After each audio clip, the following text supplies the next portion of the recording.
one shot, one opportunity to seize everything you ever wanted in one moment. Did you capture it? Just let it slip. Yo.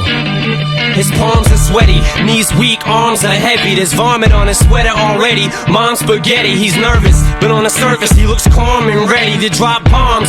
But he keeps on forgetting what he wrote down. The whole crowd goes so loud, he opens his mouth, but the words won't come out. He's choking how? Everybody's choking now. The clock's run out, time's up, over, loud. Snap back to reality. Oh, there goes gravity. Oh, there goes rabbit. He choke. He's so mad, but he won't give up. Daddies, he know he won't have it. He knows his whole back to these ropes. It don't matter. He's dope. He knows that, but he's broke. He's so stagnant. He knows when he goes back to this mobile home, that's when it's back to the lab again. Yo, this old rhapsody better go capture this moment and hope it don't do it. Lose yourself in the music. The moment you own it, you better never let it go.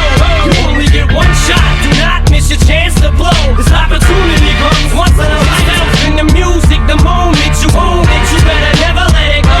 You only get one shot. Do not miss your chance to blow. This opportunity comes once in a lifetime. You better.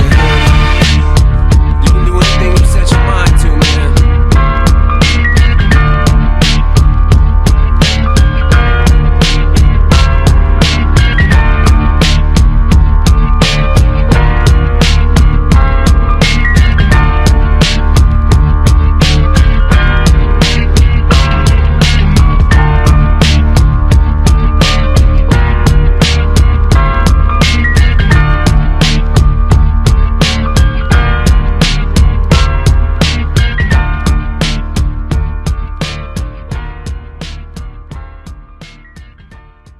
Ladies and gentlemen, welcome to our Super Show Fate. I am Hollywood Haywood, and we are back again with another amazing Super Show, where tonight we will crown the first ever Pillars of Fate tournament champion. The winner will go on to Starting Point 2023 to main event for the Foundation World Championship.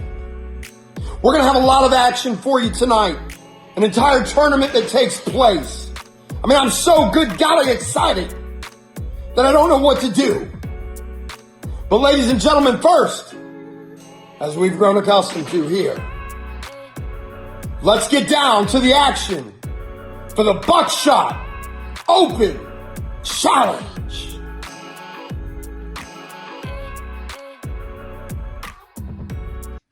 You know what, Foundation? I asked for this open challenge at Fate because I want to face someone. For weeks now, I have not faced anyone, and I'm getting bored of it. I am getting sick and tired of it. I've been trying to train myself for this match at Fate. Been trying and trying to get to a point where I was going to be the best thing here for Fate, but no. I've been interrupted multiple times by TK3 warning me about someone. Warning me about someone that's not dead. I don't care. I want an open challenge here tonight. I want someone to come out here and face me. I want someone right here, right now. So who's it gonna be? Come on, this is Fate, ladies and gentlemen. This is where everyone changes their own fate. So I'm about to control my fate. I'm about to control what the fuck I do here. So please, come out and face me. Give me the challenge that I fucking deserve. Hi, I'm from outer space. I got Milky Way for blood, evolution in my veins. I'm gone, I've been far away. I'm illuminated now, make a move, start a waves. I've been dreaming about flying for a long time. I had a vision from the birds, they want a coastline. Yeah, artificially intelligent AI. I'm your future, past and present, I'm a fine line. Yeah, I'm a missing link of this illusion. I am not really here, I'm an intrusion. I don't swim or sink, I just float. I don't need gravity, I just need growth. Oh, when I move, it's an earthquake rumble. I won't ever fall, never stumble. And I don't need to be humble. Break down walls like Jericho crumble.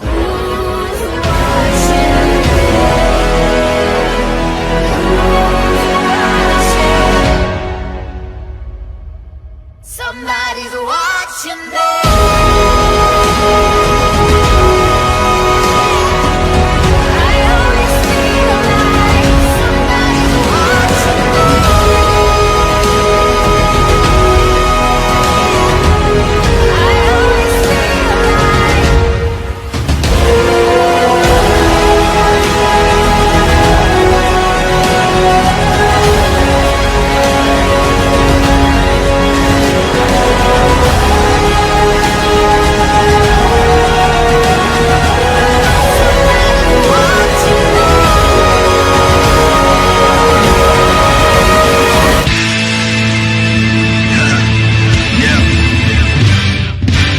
Revolution is televised.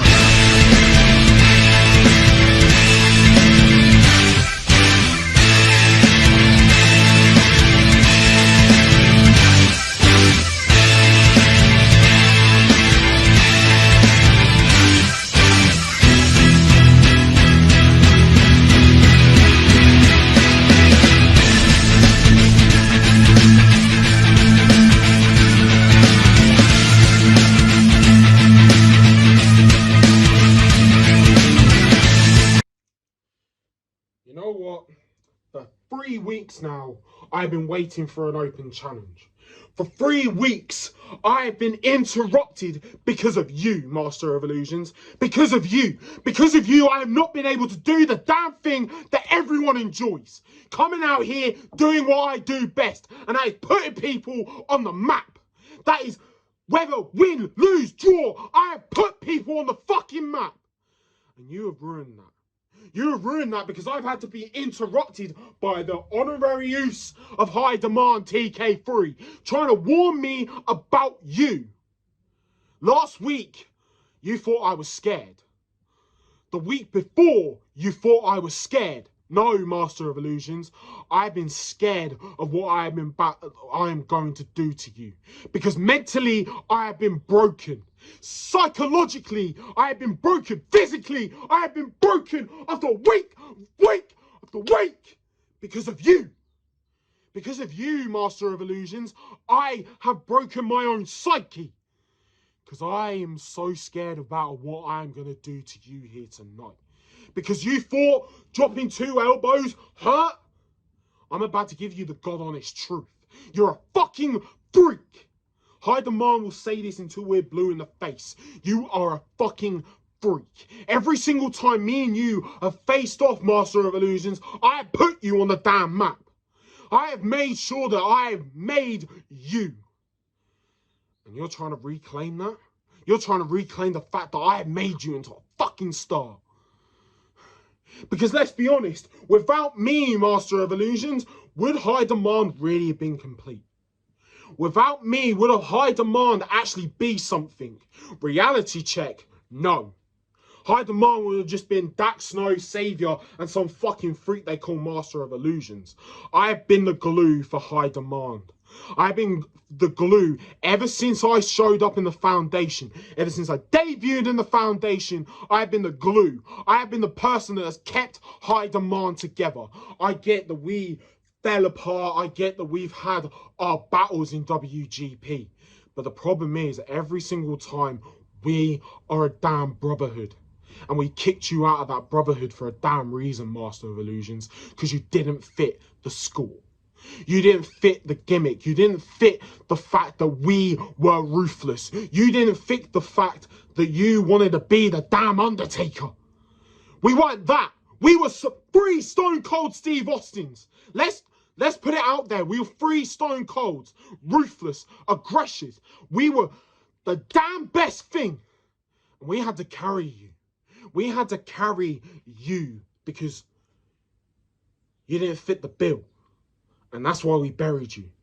You didn't fit the bill of High Demand anymore. So we had to get rid of the damn dead weight. I'm not scared of you anymore, Master of Illusions. Hell, I fucking pity you. Because you've been gone for too long. I've improved. I've turned into the ruthless aggression person that I should have been for a damn long time.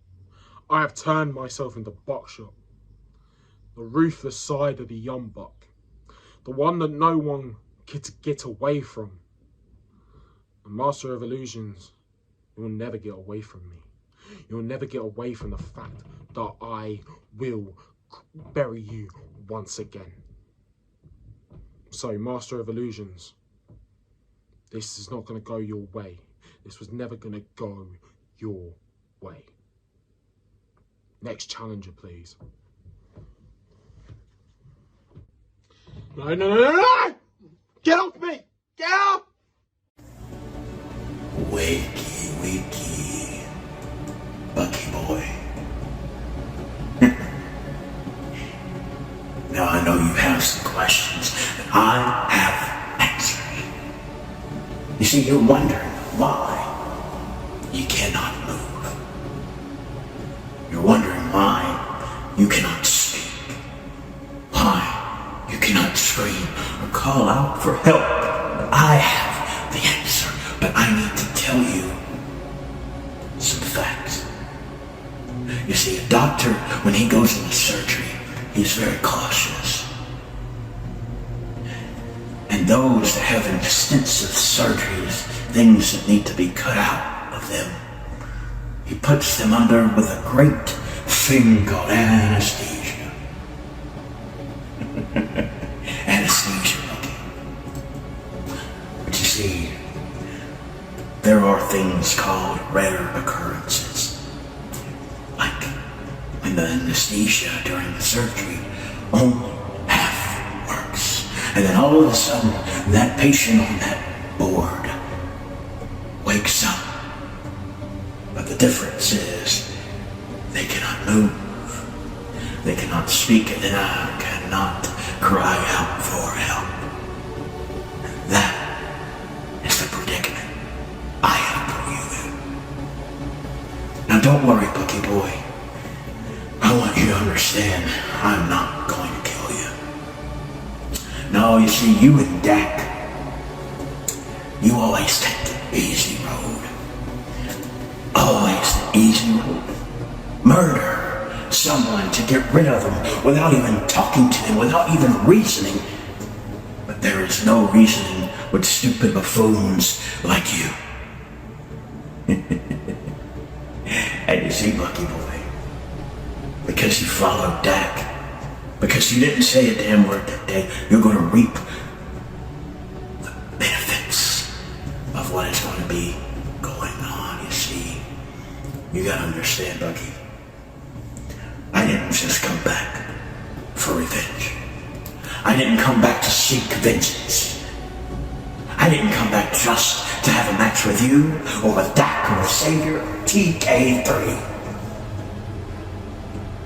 I came back to take everything, every single thing from you, and high demand. Because high demand wants to get rid of me. Well, that's fine. What y'all did on that day, spit in the face of fate. You have no idea what hole you have dug yourself in. So, Bucky boy, don't worry. You're not gonna die today. I'm gonna make sure that I'm going to take my time. This right here is not a one-off. This right here is not a one-off. I am going to take my time with high demand. And you're right. I am not high demand. I am better than high demand. You took what I created and spit in the face of it. I tell you what, Bucky. Here's what I want you to do. When you finally gain feelings back in that body, I want you to scroll yourself up to your boys. And you see, the thing is that when they look at you, they're not going to see anything physically wrong, but they're going to notice something's wrong. And what I want you to do, Buck, I want you to look them in the eye. And all I want you to tell them, all I want you to say is say my name.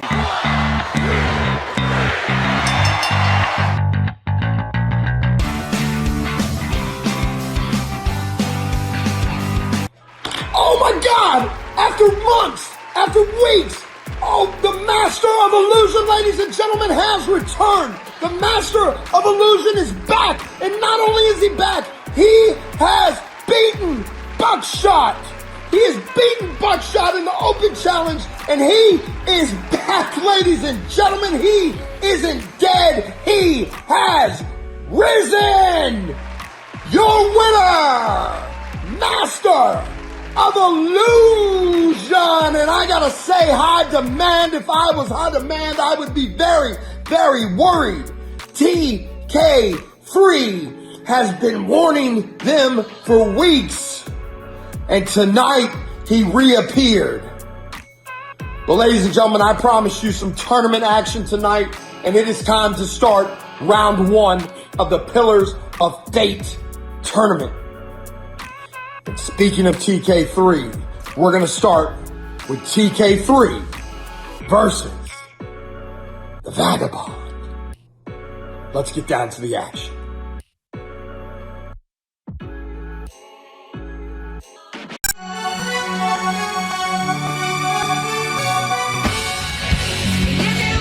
Vagabond. In the past, I have greatly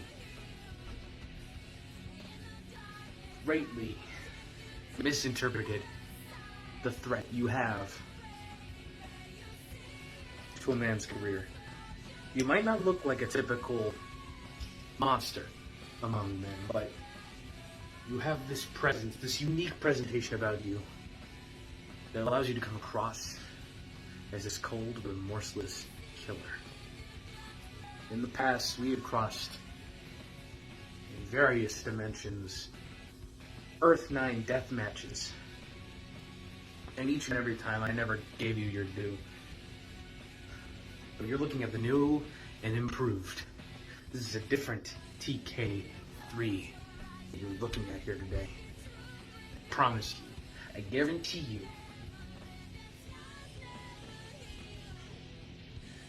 that by the end of this,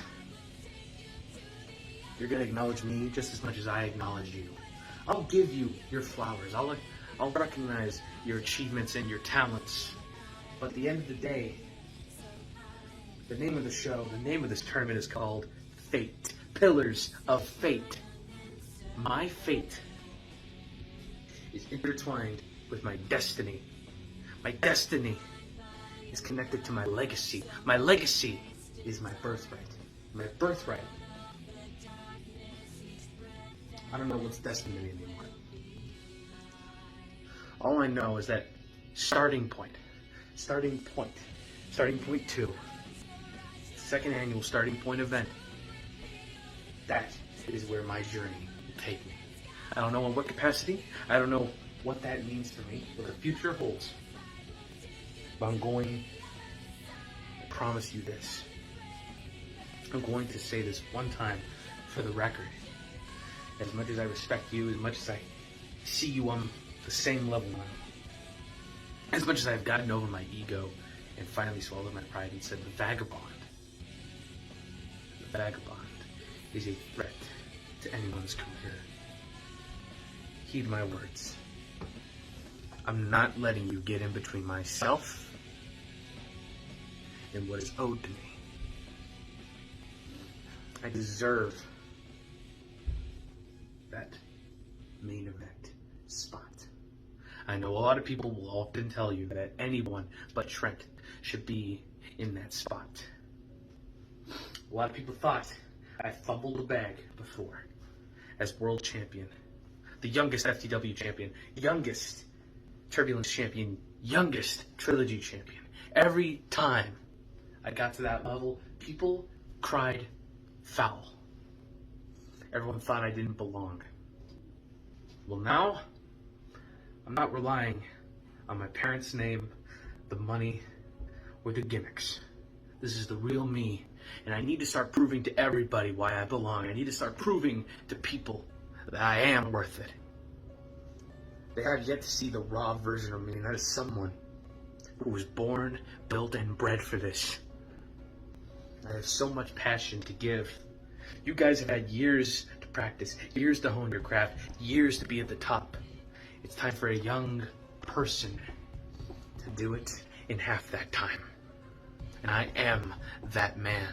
This is my journey, and it starts tonight.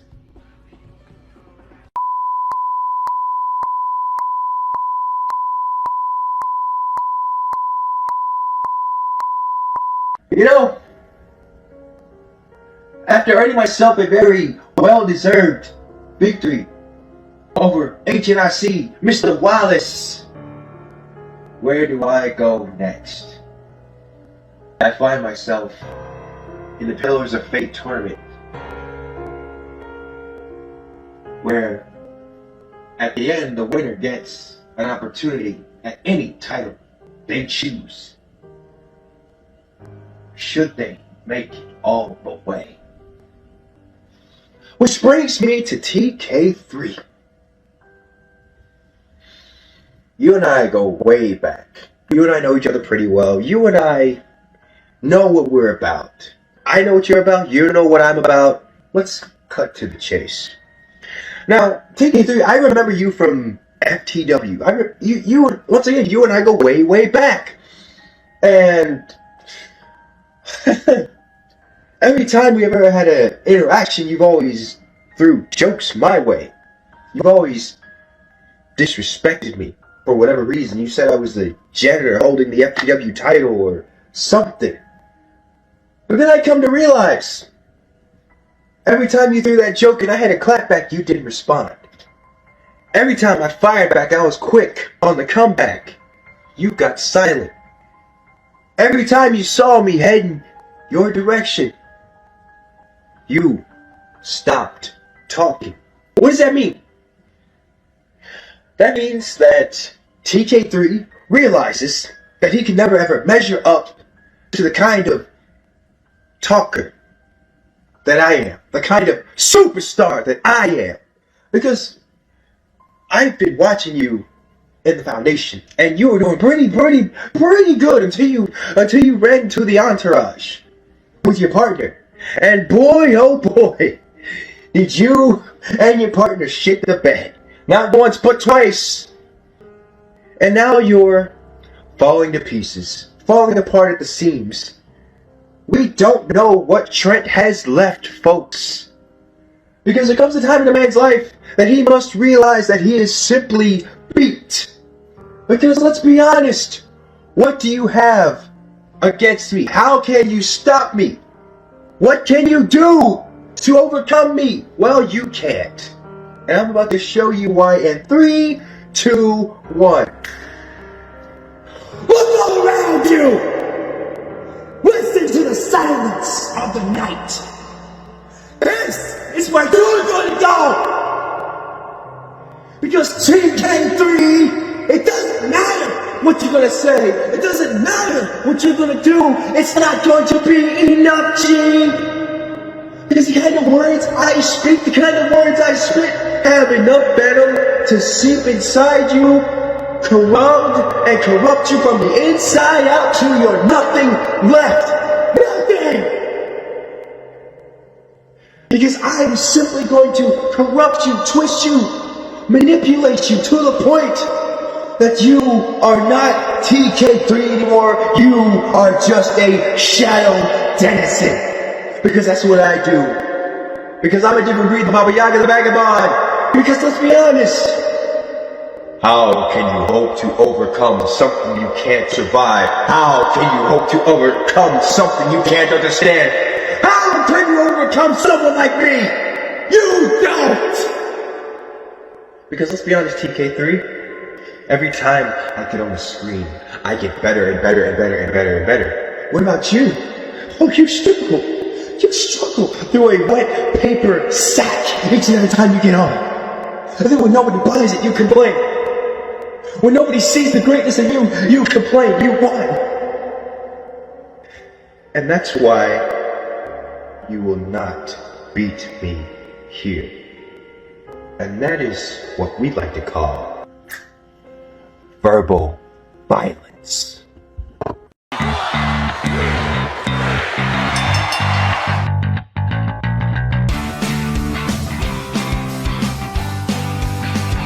Your winner!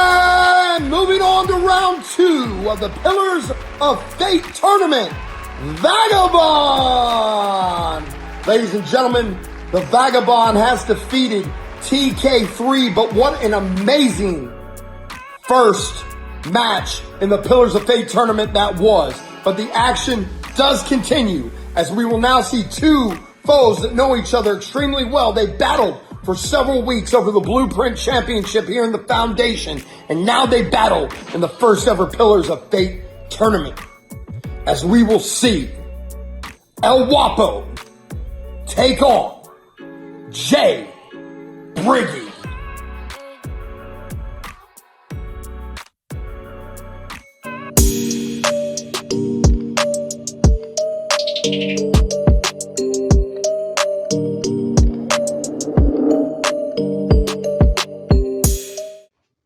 Here, for the first time ever, we have a pay-per-view called Fate. The first ever pillar tournament.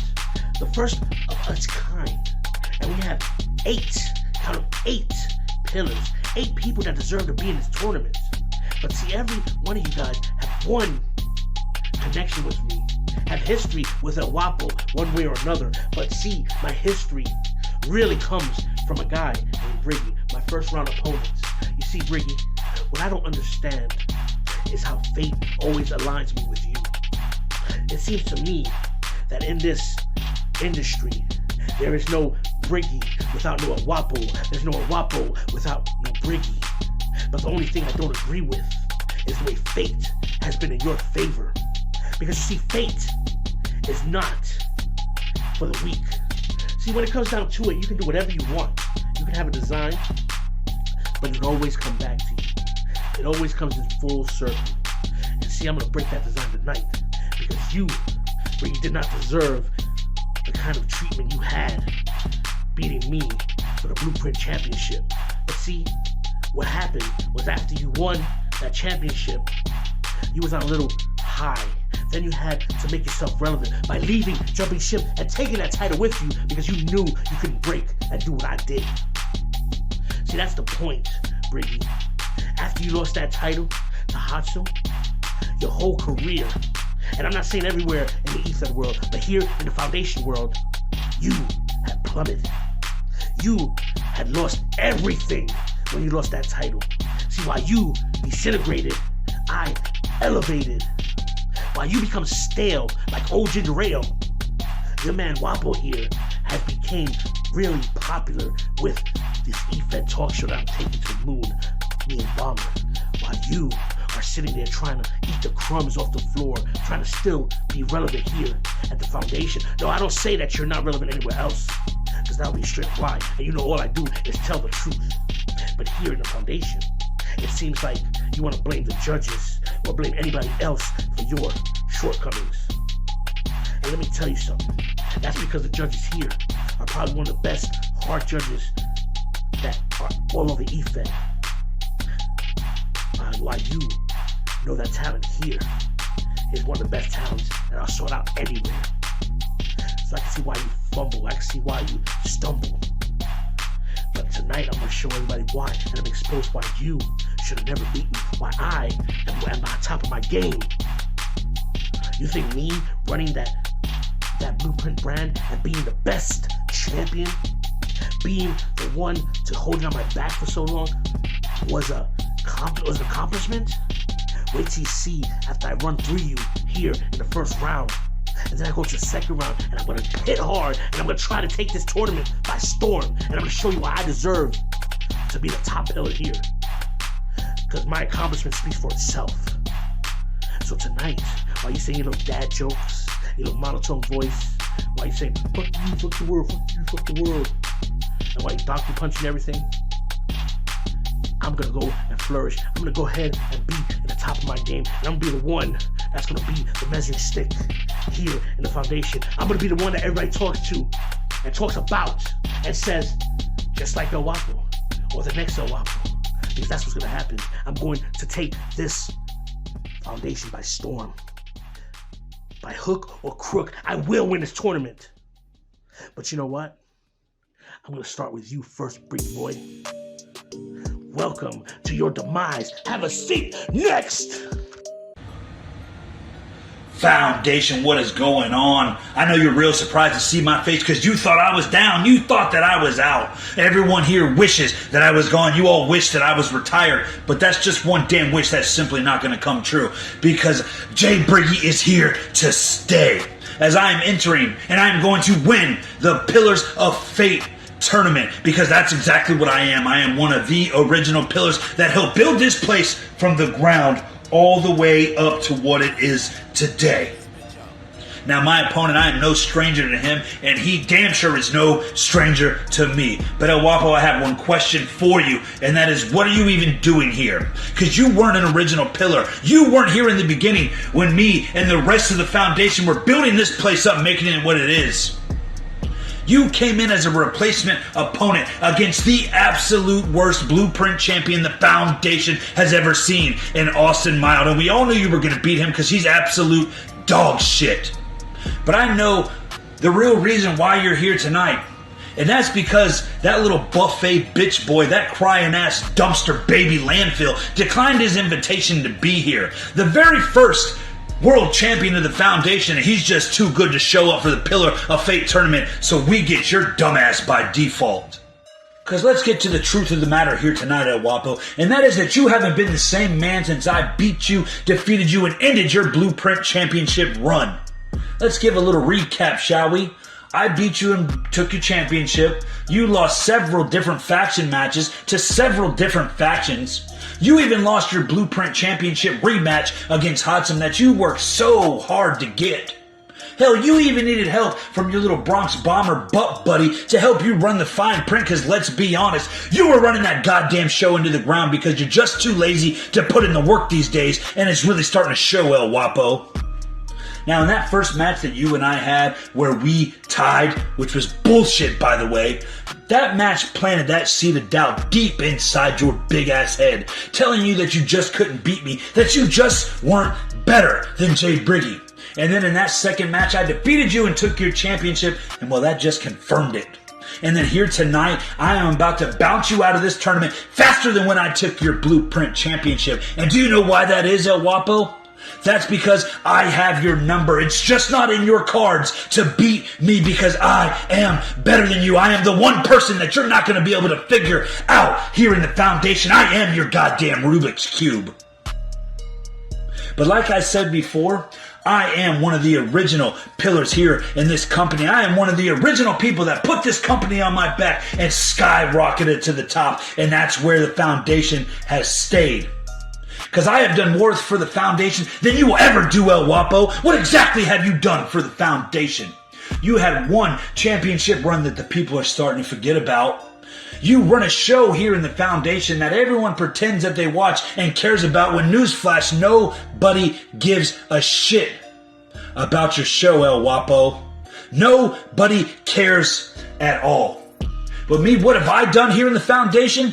I have put my ass on the line for the Foundation every single time, and I have been nothing but disrespected for it. I have been in almost every big match concept that the Foundation has had. I have been in almost every first that has happened here in the Foundation and in the EFED world as a whole. And there's a reason for that. There is a reason why I was begged and pleaded to be a part of this tournament here tonight. And that reason is that I'm simply still the best to ever do this in the name that runs the game, and you in management know it. But El Guapo, just do me one favor here tonight, and that's be original. Don't be like every other opponent that I've had and say the same shit no matter what federation I have competed in. Saying that I'm old, I'm tired, I have nothing left in the tank, I need to retire and you're the man to do it. Because I'm not going anywhere, Cupcake. I am here to win this tournament, this Pillars of Fate tournament. And El Guapo, you just found out why they call me the name that runs the game.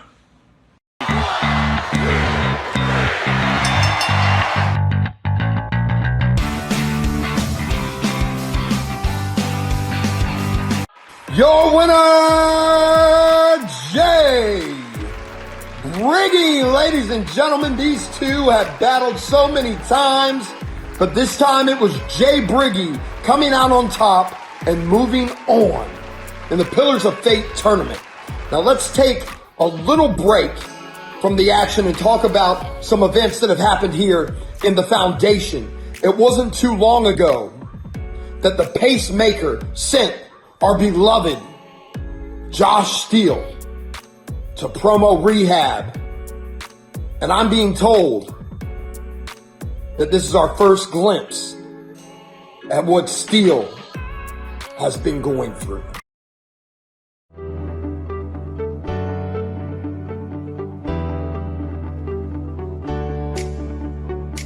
Ladies and gentlemen, my name is Tim Lee and I am the founder of the Pacemaker House, a recovery program for promo addicts all across the world. Do you or someone you know suffer from this debilitating disease that's ravaging our society today? If so, please give us a call. Our costs are low, and I can promise you that our substandardized program has a 99.9% success rate. People all over the world have visited our house, have participated in our 30-day program, and have found solace and peace within their hearts.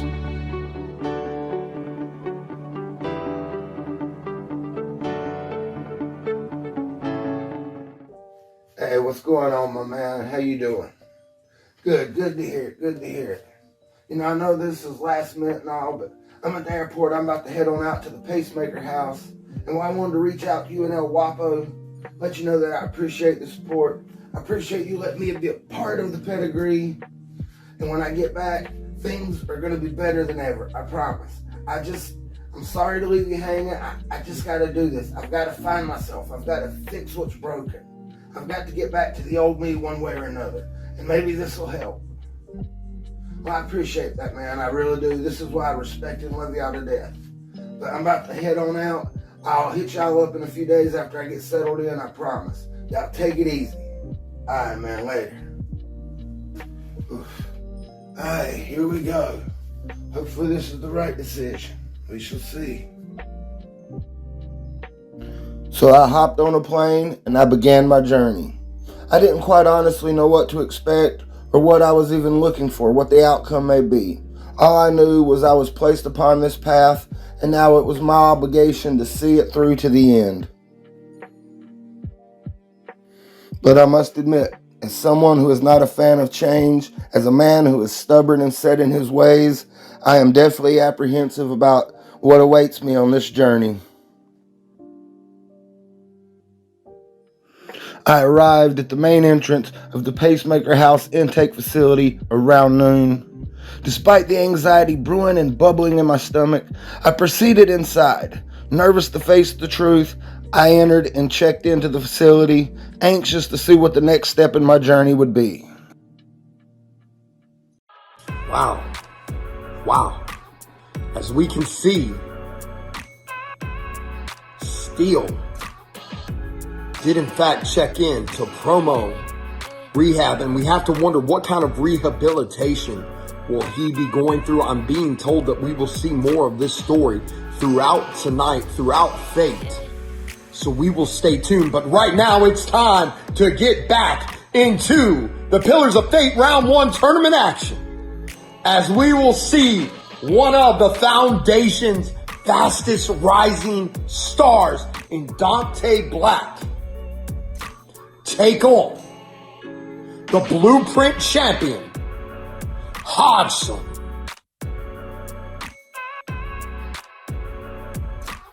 Rip me apart, I'm swimming with sharks. I'm lifting the bar, I'm lifting the end of the stars. I like I shot up a train, and mixed with some red, and I started a battle, but bitch, I'm gonna finish it. Think you can stop me, not even a little bit. Nowadays, everybody's so sensitive. Taking my voice, you pick it apart. Tripping on nothing, just get in the car. Ripping and sticking the bar. I'm keeping the charts. I got enemies trying to get rid of me. Evil tendencies are fucking with me mentally. I got people that don't like me in the industry. I can feel your energy, you were not a friend of me. Cause I have been to places that you never wanna go. Ladies and gentlemen of the Foundation, It is I, the one, the only Reaper, Dante Black. The devil himself. Pillars of Fate has finally arrived. It's time to knock down the pillars one by one until I reach that goal of main eventing on the grandest stage of them all. And the first one to step in my way is the one that everyone feared most. The Blueprint Champion, Hudson. Everyone was dreading the fact of you being in the Pillars of Fate, dreading the fact of having to go up against you, whether it be at the very start or eventually coming up against you. Hoping to get paired with someone to easily advance to round 2. But then there was me, and I was hoping and begging, I was drawing my cards, hoping they were dealt my way, and it seems that fate has had my back as it always has, because I got what I wished for. I got what I wanted, and that was the very best, because you are one of the very best, Awesome. You earned that moniker, you earned that right to become champion, to be called champion, because you fought for it, you deserved it. But that doesn't mean you deserve and earn the right to push us all to the wayside. To push everyone else to the land of irrelevancy. You see, that's what you're going to try to do to me. You're going to stop my moment. You're going to stop my chance to shine on the grandest stages of them all. But it's not going to happen. I'm not going to let you use me as a stepping stone to get to where you want. You're being stopped in your tracks. You've hit a brick wall, and it's going to straight up take your head clean off. Because you're not moving on. You're not going to round 2, you're not going to round 3, you're getting knocked down straight at round 1, and you're staying down. I'm here to show everyone, and especially you, straight to your face. As you look in my eyes, Hodgson. Look at them. Do you see fear? Do you see doubt? I don't fear you. No one should fear you. You're not a god. You're not unbeatable. You're not some entity of a higher power. You're human just like the rest of us. You bleed and run around a plane just like the rest of us.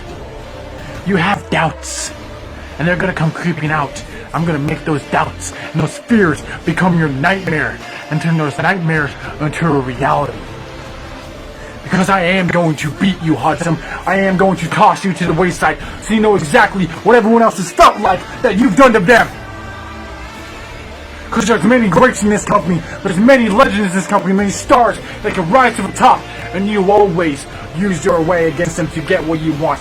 You always use your advantage against them to make it so they doubt themselves, so they deny any sort of skill that they have.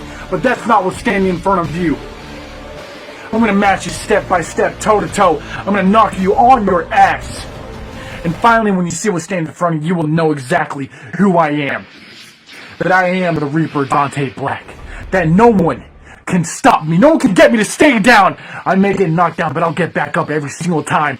Nothing will stop that from ever happening. I have no quit. I have no limits. I have no expectations. I succeed every single one that is put in my way. And I break through like a glass wall.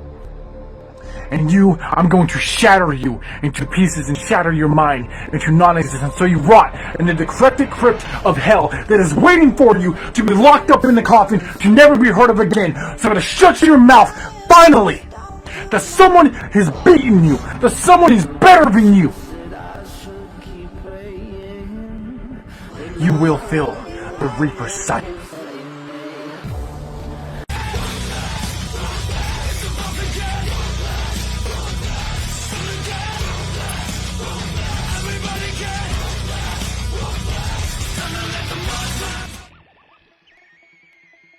Ladies and gentlemen of the Foundation, this is round 1 of the Pillars of Fate tournament. What is a pillar? What is the definition of a pillar? Something that holds strong. Something that can hold the weight of so much. You know who's not a pillar? You, Dante Black. You're a nothing. You're a nobody. You're the fastest rising star that I have never heard of. You're just a jabroni. You're somebody that was left out to dry and got put up wet. You don't even talk a big game, Dante Black. You're like if Dante's Inferno met Malachi Black. How fucking original is that? No. You'll never make it to round 2, Mr. Black. Because you see, Hodgson is here to stop you dead in your tracks. You won't make it to the next round because Hodgson is going to make sure of it. When Hodgson takes that next step and makes that claim for the pillar of fate, because I will be the pillar of destiny, Dante Black, you better bet your ass.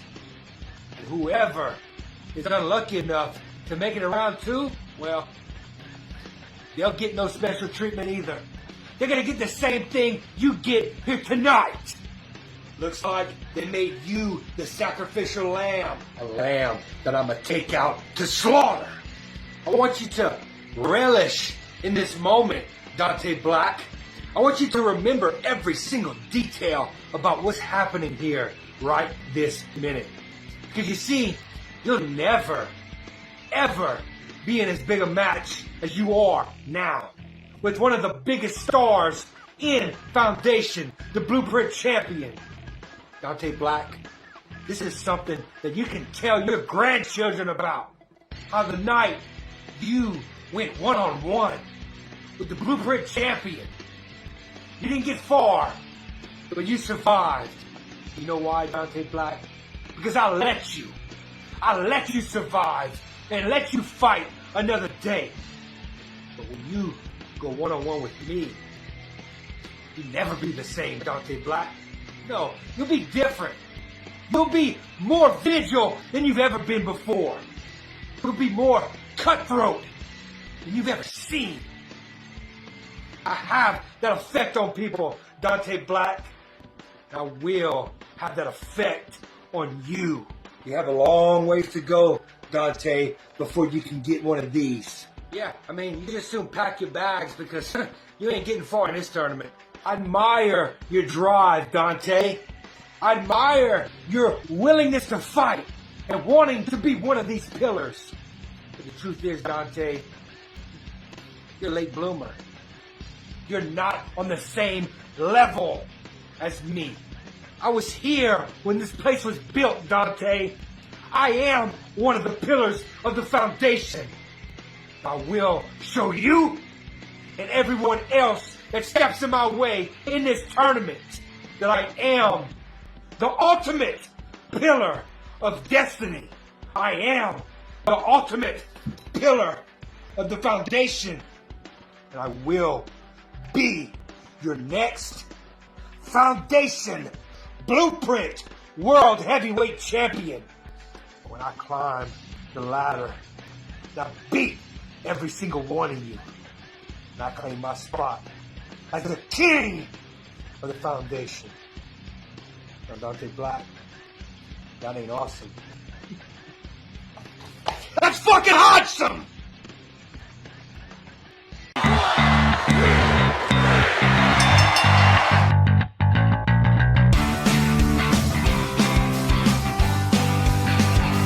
Your winner, Hodgson! Ladies and gentlemen, we've noticed over the past couple of weeks that Dante Black and Hodgson do make quite a formidable team. But in battle, it was Hodgson who was able to take advantage of Dante Black and get that victory. Now, ladies and gentlemen, let's move on to our final match of round 1 of the Pillars of Fate tournament. Man, I've said that word an awful lot tonight. Ladies and gentlemen, you're going to hear it an awful lot. So if you want to play a drinking game, now's the time. But the final round 1 match will see 2 of the Foundation's very best, as we will see Mr. Wallace take on Dak Snow. Let's get down to the action.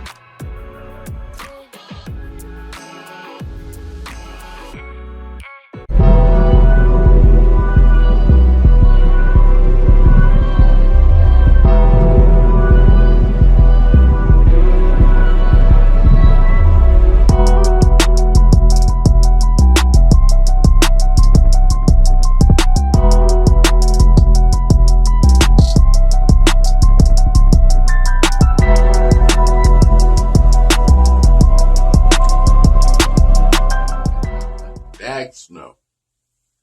Here we are. You know who I am. You just make sure you say the damn mister. And as promised, I'm here, Dak. Bare bones. No music, no edits, no graphics on the green screen, no fireworks, no flames, no dun-da-dun, no nothing. And I'm intentionally doing that because I need you to catch every little damn word. And I want it to haunt in your brain until it finally clicks, Dak. Because we all see it. We all see the potential in you. We see the great verbal skills. Been getting better with your editing skills. And to top it all off, Dax, know you have one of the most greatest creative minds in this business. But where's that got you? Yeah, it's gotten some buzz around your name. Keep you in high demand. But here's the real truth about it. Because all the shaking hands and kissing babies and brown nosing that you've been doing in Foundation has gotten you squat. It's a damn shame that Austin Wild has more championship reigns in the Foundation than you. And you call yourself a pillar? It's a damn shame that High Demand is running around the whole promo universe. And they both got straps and championships on their shoulders. Hell, you couldn't even beat Young Buck. And your name has always been talked about as if you was that guy in High Demand. When let me make sure that my math is right. Savior with a championship, Buck with a championship, and the only belt that you got, Dak, is the one that's holding your Levi's on your chunky ass. Well, damn, ain't that just a shame? See, but there's a word that I need to really drop next to your name that's really the truth, and that's disappointment. Oh, what was that, Mr. Wallace? I said, Dak, you're a fucking disappointment. All this potential. You're the damn caterpillar that goes in the cocoon and dies. Never to break out and spread your wings to be that monarch. You that damn student athlete. In high school, you was the man, homie. What the fuck happened to you? Dax, no. The true definition of disappointment every time I see it in the promo road is your ass. You should be running this motherfucker by now. You should be the big dog by now. You should have been the head of the Foundation's table a long time ago. And then I gotta get dragged in the Foundation to help clean up the damn mess that you didn't get done. You're supposed to be the ratings maker, the belt walking, shit talking top guy in this motherfucker. But here I am, teaching you another lesson, giving you the truth on exactly what you are, Dak. You're just another guy on the roster.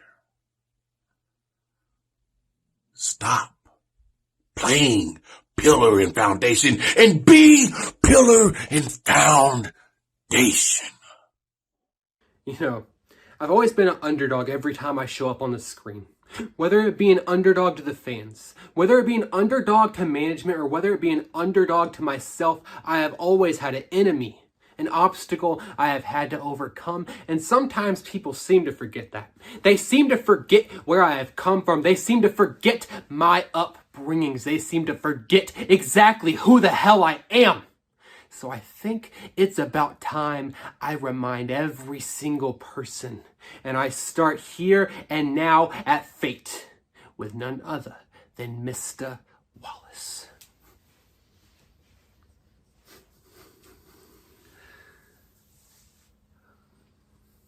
Take it away. I will gladly start this off. You see, ever since day one, ever since the day I started, people looked at me and they thought I was nothing but a cocky little prick. An arrogant little man who was nothing. Nothing like he claimed to be. And Big Sweet of all people decided that he would test me. And at starting point last year, he pushed me to my limit and I broke. But you know what? That didn't stop me. The odds were against me, and you know what I did? You know what I did, Wallace? I bounced back and won the biggest match of my career, one of the craziest matches the Foundation has ever seen, and one of the most grueling matches anyone will ever witness. And you know why that is? It's because I overcome all odds. I overcome all obstacles in every single shape and size, and you are no different. You see, you may come out here and you may think you are a legend, but in this game, I am the legend killer. And the one thing I learned was that killer instinct. And Wallace, you know what it was that I did? You know what I had to go through? You know what I had to overcome? I had to face God himself. I had to face the man who created the foundation we are standing on. And you know what? I won. I went to war with the creator of this company. And I showed him exactly who the better man is. And I don't think he liked it too much. I don't think he enjoyed it, but you know what? He respected me after that. He looked at me and said I was the future. I was showing up every single week, terrorizing the company.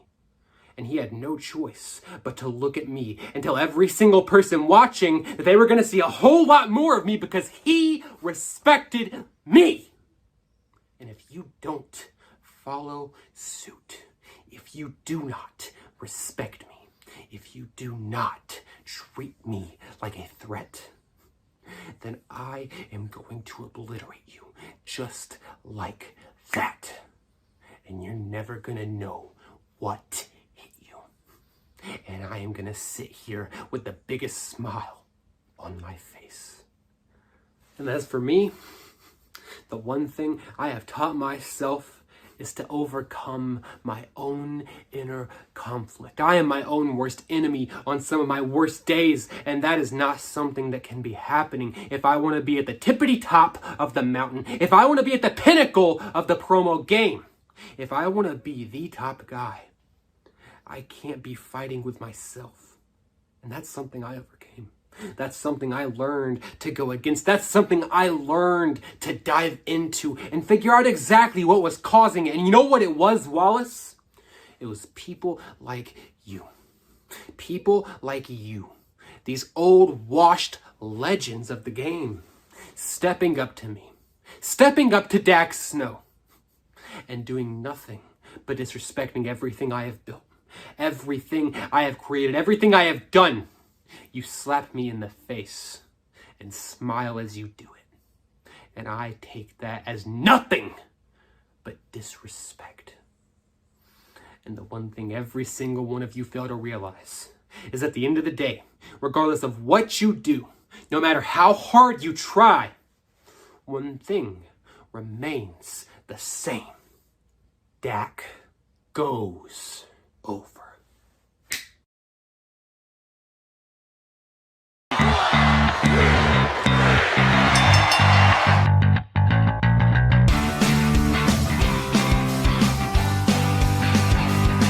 Your winner, Dak Snow. Wow, ladies and gentlemen. Wow, we have just completed round one of the tournament. And what an exclamation point at the end of round one. Dak Snow advances. He will take on Jay Briggy in round two, as we will see Vagabond take on Hoxham in round two. Now, we aren't just about the Pillars of Fate tournament tonight. There's other matches as well, so we are going to give the Pillars of Fate competitors a little bit of time to rest, maybe take in a water and get their composure back about them before we get to round two. So let's get to some of our other action. For weeks now, we have been seeing the Black Widow, Candace Wolf, as she has raised hell, no pun intended, against the truly righteous SOULSTAR. And tonight, that all comes to a head. Or does it? Ladies and gentlemen, I bring you Candace Wolf versus truly righteous SOULSTAR.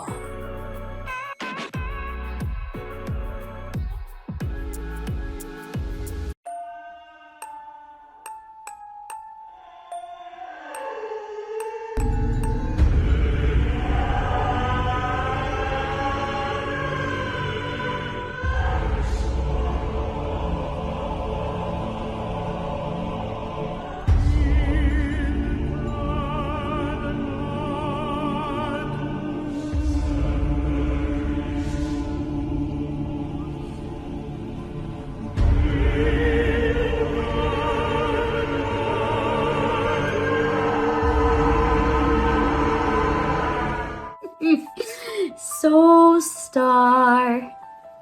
Should forget about me? Did you really think you spooked me off? That's not even the case. You might have interfered in my match,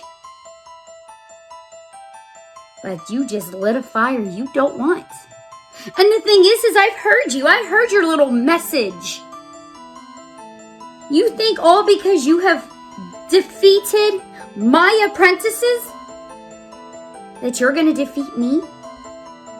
They're my children, my brothers and sisters, and everything in between. Just because you defeated them, you think you're just gonna win against me? Not even the case, SOULSTAR. I've been here for centuries, SOULSTAR. I've been everywhere that you think I was not even near you. I was hiding in the corners. I was hiding in the shadows. And you think that even for a moment that you have any chance against me? I'm flattered. I really am. Because the thing is, you haven't faced me yet. And in my other little realm, I have captured souls. I've put spells on people and ended their careers. So what do you think anything is going to be different with you, SOULSTAR? I'm gonna light this place on fire. I'm gonna destroy everything that you feel is your safe haven. Because the thing is, SOULSTAR, here's my little message to you. And I'm gonna end it with this. This is the last time you mess with me. And I'm gonna make you pay for it. I'm gonna rip you from limb to limb, bone to bone. I will take every part of your body and wrap it around 3 times or more.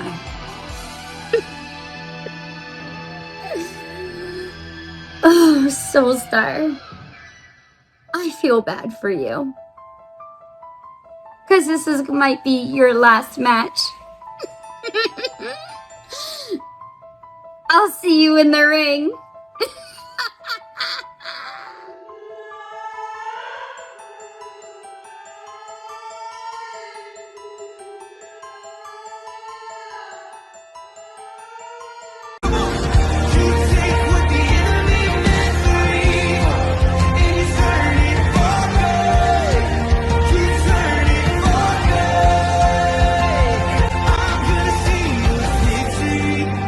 I'm gonna see your victory.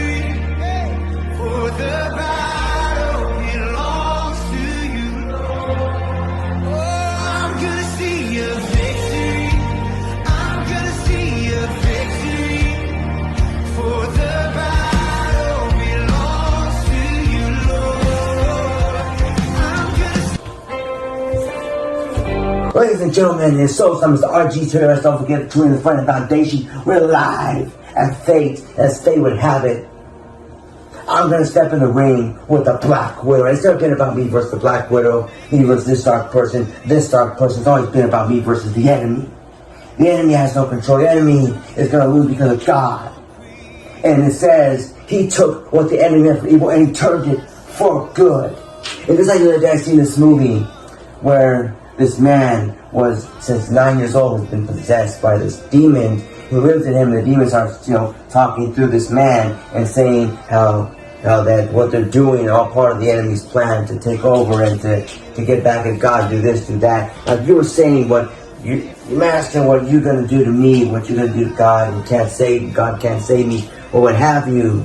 But yet, and then also he says that this man, this doctor, is gonna publish his book called The Dark Gospel. And see, but yet I laughed at that part because all of it is delusional. Because guess what? Him and everybody else, even you, know that your master, he was Lucifer. He was God's worship leader, as you would say. But then he turns on him. He wanted to do his own thing, and God cast him out. He cast him down there into hell. But even he knows, but since he was with God at one point, he knows what the word says. He knows that at the end of Revelation, it is finished, it is done. He loses, it is game over. And it's going to be game over for you. And when the rapture comes, you and everyone else is going to get swept up, destroyed just like that. And tonight is going to be a sneak preview of that said rapture. And when I go step in the ring, I'm going to put on the armor of God, the breastplate of righteousness, the shield of faith, the belt of truth. And I'm going to put on my fear shod with the preparation of the gospel of peace and the helmet of salvation. And God is living through me. The power of the Holy Spirit, you're going to feel it. The God of revival, you're going to feel that in this matchup, Black Widow. You should be afraid. You should be very afraid. Because God is going to be victorious. And when I put on that armor of God tonight, I know one thing's for true. I'm going to see a victory.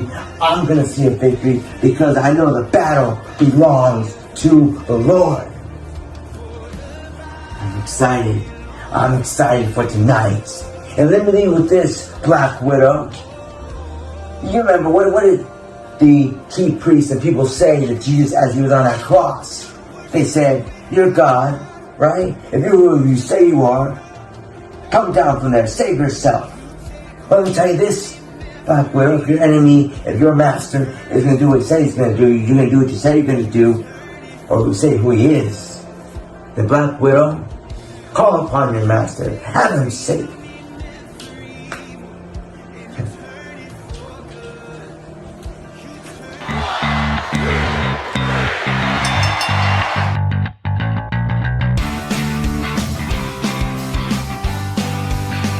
Your winner, the Black Widow, Candace Wolf. Ladies and gentlemen, Candace Wolf has come in and done what many have failed to do, and that is beat the truly righteous one, SOULSTAR. And now, ladies and gentlemen, I am being told that we have another update about our beloved Steele's promo rehab. Can you please state your full name and patient ID for the record? Joshua Lee Steele, patient number 1317420. And what brings you here today, Mr. Steele? That's a good question, Doc. I don't honestly know the answer to that one myself. You see, I'm here because, well, I'm trying to find myself again. I used to be on top of my game. I used to know exactly where I was headed and why I was on the path I was on. I knew exactly why I did what I did. But somewhere along the way, I lost my footing and I fell off my path. I got addicted to the smell of the locker room, the smell of the arena, the roar of the crowd. I got addicted to the spotlight, the adulation, the celebration. And I did things that I wasn't exactly proud of to get to the top. I hurt a lot of people along the way. And after the loss to Elevated, that's when I realized that I really had lost my way and I needed to figure out what was going on and fix it, Doc. Who did you hurt? I hurt a lot of people. It's hard to put names on everyone, but the one that stands out to me the most, the one that I've been thinking about, Doc, is, well, in my quest for power, in my quest to rise to the top, I turned my back on my brother, and I think maybe that's where I started to lose my way in a sense, because I turned my back on the one person that really, really had my back and really kept me going focused and kept me moving forward. Have you considered trying to make amends? Maybe you're right. Maybe I do need to make amends, Doc. Maybe that's a good point. I never thought about it like that.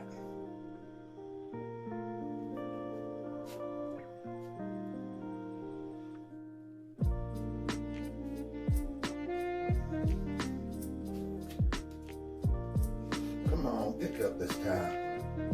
Fuck, straight to voicemail again.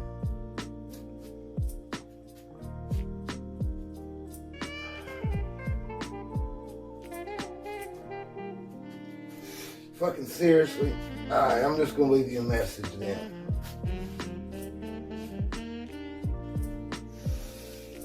Hey, look, man. I know you don't want to talk to me.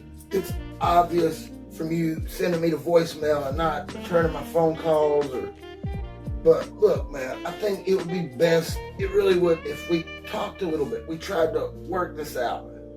I know I made a lot of mistakes and I did you wrong. But I really do. I want to make amends. I owe you an apology. I want to prove that I'm sorry. And I think it would do us both a world of good. I really do. So please, call me back. Please, man.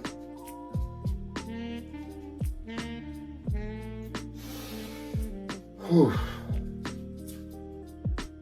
Despite my hesitation and reluctancy, Dr. Crowley, he convinced me to start keeping a journal. And to my surprise, writing down the random thoughts running wild inside my head, writing down my conflicted feelings and unchecked emotions have really helped me to channel, to harness, and focus all this schizophrenic energy I have. I think I'm really starting to see things clearly now. Whew. What a day. Try to finally time to sit down and enjoy me a little bit of smoke. Try to ease my mind a little bit. Who's calling me? Josh Steele. What does that backstabbing bitch want to do? Click. No thank you.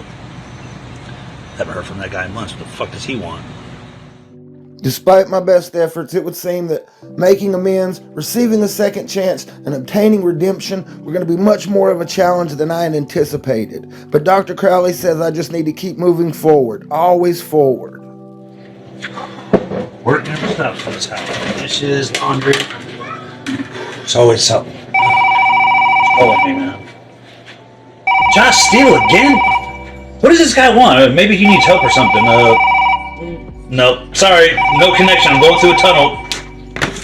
Wow, ladies and gentlemen, it seems as if Steele is trying to take this rehab very seriously. It seems as if he's trying to rekindle an old relationship with Jay Briggy. Those of you that don't know, they were once one of the most dominant teams that ever walked the Promoverse. And it seems as if they had a very ugly breakup. It seems as if he's trying to get a hold of Briggy, hoping maybe that's one of the steps to cure his ailments. But it seems Briggy is ignoring him. It seems Briggy doesn't want to talk to him. I'm being told there's more to this story. Like I said, we will continue with what I'm being told will be the final chapter later on in Fate. But right now, let's talk about something that wouldn't have happened if Steele wouldn't have had to go to rehab. I mean, I'm not trying to load it on, but a few weeks ago, the Bronx Bomber was viciously attacked by the Wolf Pack, especially one, the Bloodhound, Damien Wolf. And he came back recently. He came back. He went through the healing chamber. He came back and he challenged, Bronx Bomber challenged Damien to a boogie down street fight. And I don't know what a boogie down street fight is, but I'm ready for everybody to see. So let's get down to the Bronx Bomber versus Damien Wolf in a boogie down street fight. Let's get down to it. Boogie down.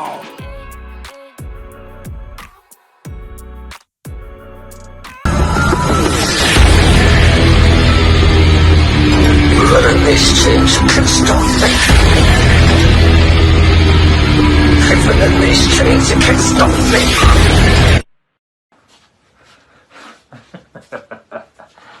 Foundation presents Fate Supershow. Bronx, Bronx, Bronx.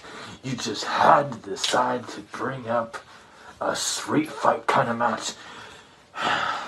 Didn't you already get your ass handed to you more than once on one night by me and Dante Black? But you decided to do a boogie down street fight.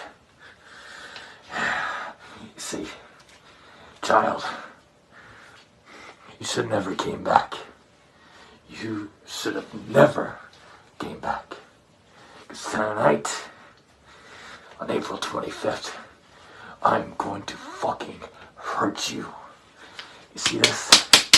I'm going to hit you with it. The same kind of stick that I took you out of. No matter what weapon I bring, I know one weapon I will be bringing. That's the same one I brought when I started here. The same one that brought you in the goddamn hospital.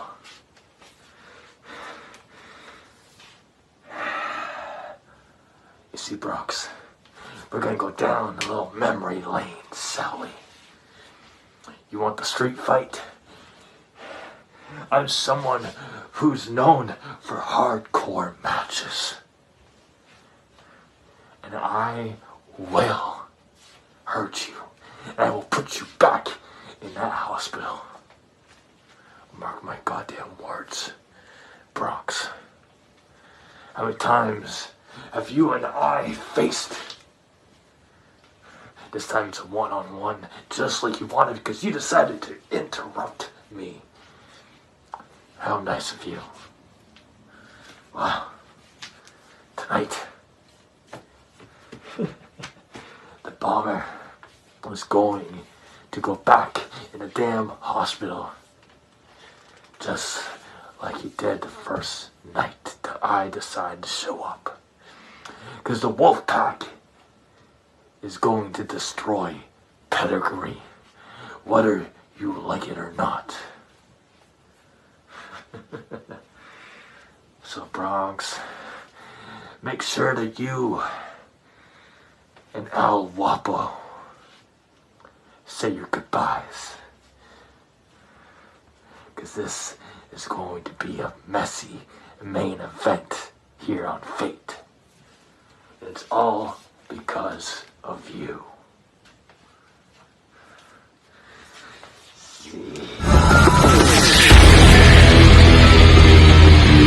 Even in these chains you can't stop me. Even in these chains you can't stop me. I want to tell you a little something about us. We're the Boogie Down production crew. And due to the fact that no one outside there knew what time it was, we have to tell you a little story about where we come from.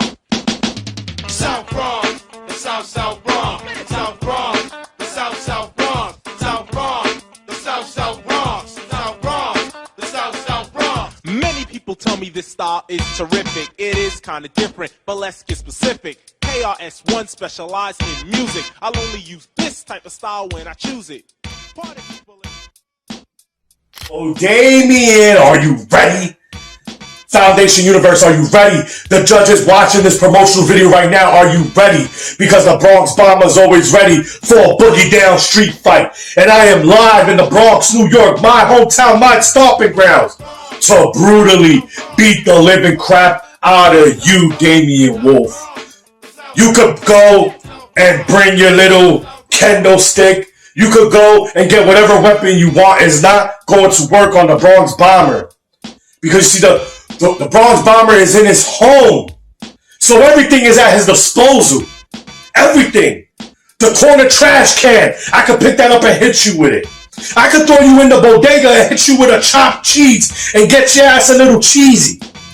Oh, we could go down to the crackhead in the corner and I could smack you with their crack pipe. But you see, I have my weapon of choice, Damien Wolf, in this battle of giants. Because don't get it twisted, I do not underestimate you. The same way you had the balls to take the Bronx Bomber out for 3 weeks and had his ass in a goddamn healing pod, healing up, ready for my big return to whoop you and the goddamn Wolfpack's ass. I'm ready. And I'm bringing my beautiful Louisville Slugger. Not only any Louisville Slugger, a Louisville Slugger with a little barbed wire on it.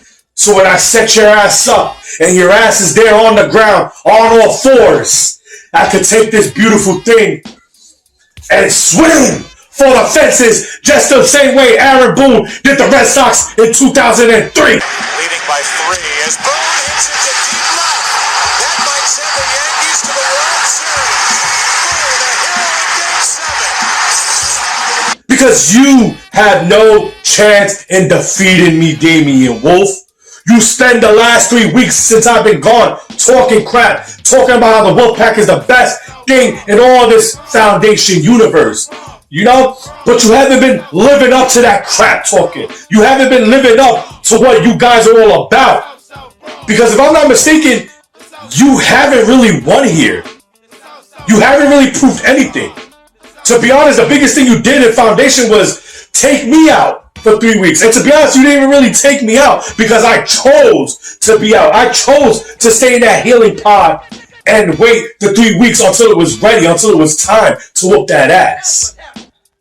But I didn't want to do that to you. I didn't want to embarrass you. I wanted you to embarrass yourself. I wanted you to do the favor for me, Mr. Damien Wolf. And it was successful. It was. Because just like I said, you haven't proved anything. Anything. So you could come into this match thinking that you have it all in the bag. You could bring whatever weapon you want. You can even bring Dante Black and his stupid little girlfriend. It doesn't matter. What you created when I was sitting there in a bloody pulp at Hope, looking at the goddamn ceiling as you guys was beating me, you guys created a monster. You created a different being that is not the Bronx Bomber. And now I'm going to unleash that on you, Damien Wolf. And it's going to be all so pretty. All so pretty for your skin to stick to this goddamn barbed wire that's on this Louisville Slugger. It's gonna give me pleasure, okay? To make you feel what I felt at home. Okay? So Damien Wolf, what are you gonna do with this? Huh? Are you gonna sit there and rise to the occasion, talk your shit, and out-talk the Bronx Bomber? Or are you gonna get your ass whooped again? Might not live, cause you're in South Bronx, the South Bronx, South Bronx, the South Bronx, South Bronx.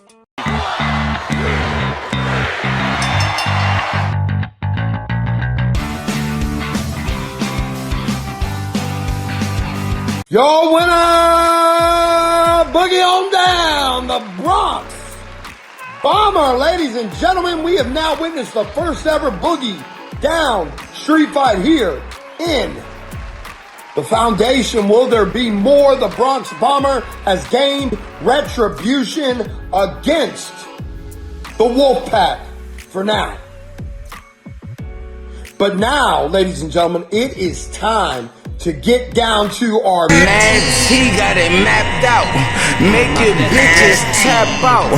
Darker in the shadow when he get low in the trap house.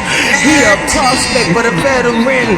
I don't wanna name all the motherfuckers that he better than. The OG saying he better win. That's why our story will never end. You was never a friend. The OG's only ones out here, yeah. Wow. Wow. I mean, I hate being interrupted, but if I'm going to be interrupted, I want to be interrupted by a coming soon superstar such as Mad T. For those of you that don't know who Mad T is, you're going to find out very soon, ladies and gentlemen. I have scoured the promo world, and he is another rising star here in the promo verse, and he is coming soon to the foundation. So how proper is it that we have up next people that Mad T are very familiar with? Some of you might not know your history, but we will see the WISEMAN, Kevin Anderson, making his foundation debut against BOJACK GRIZZ.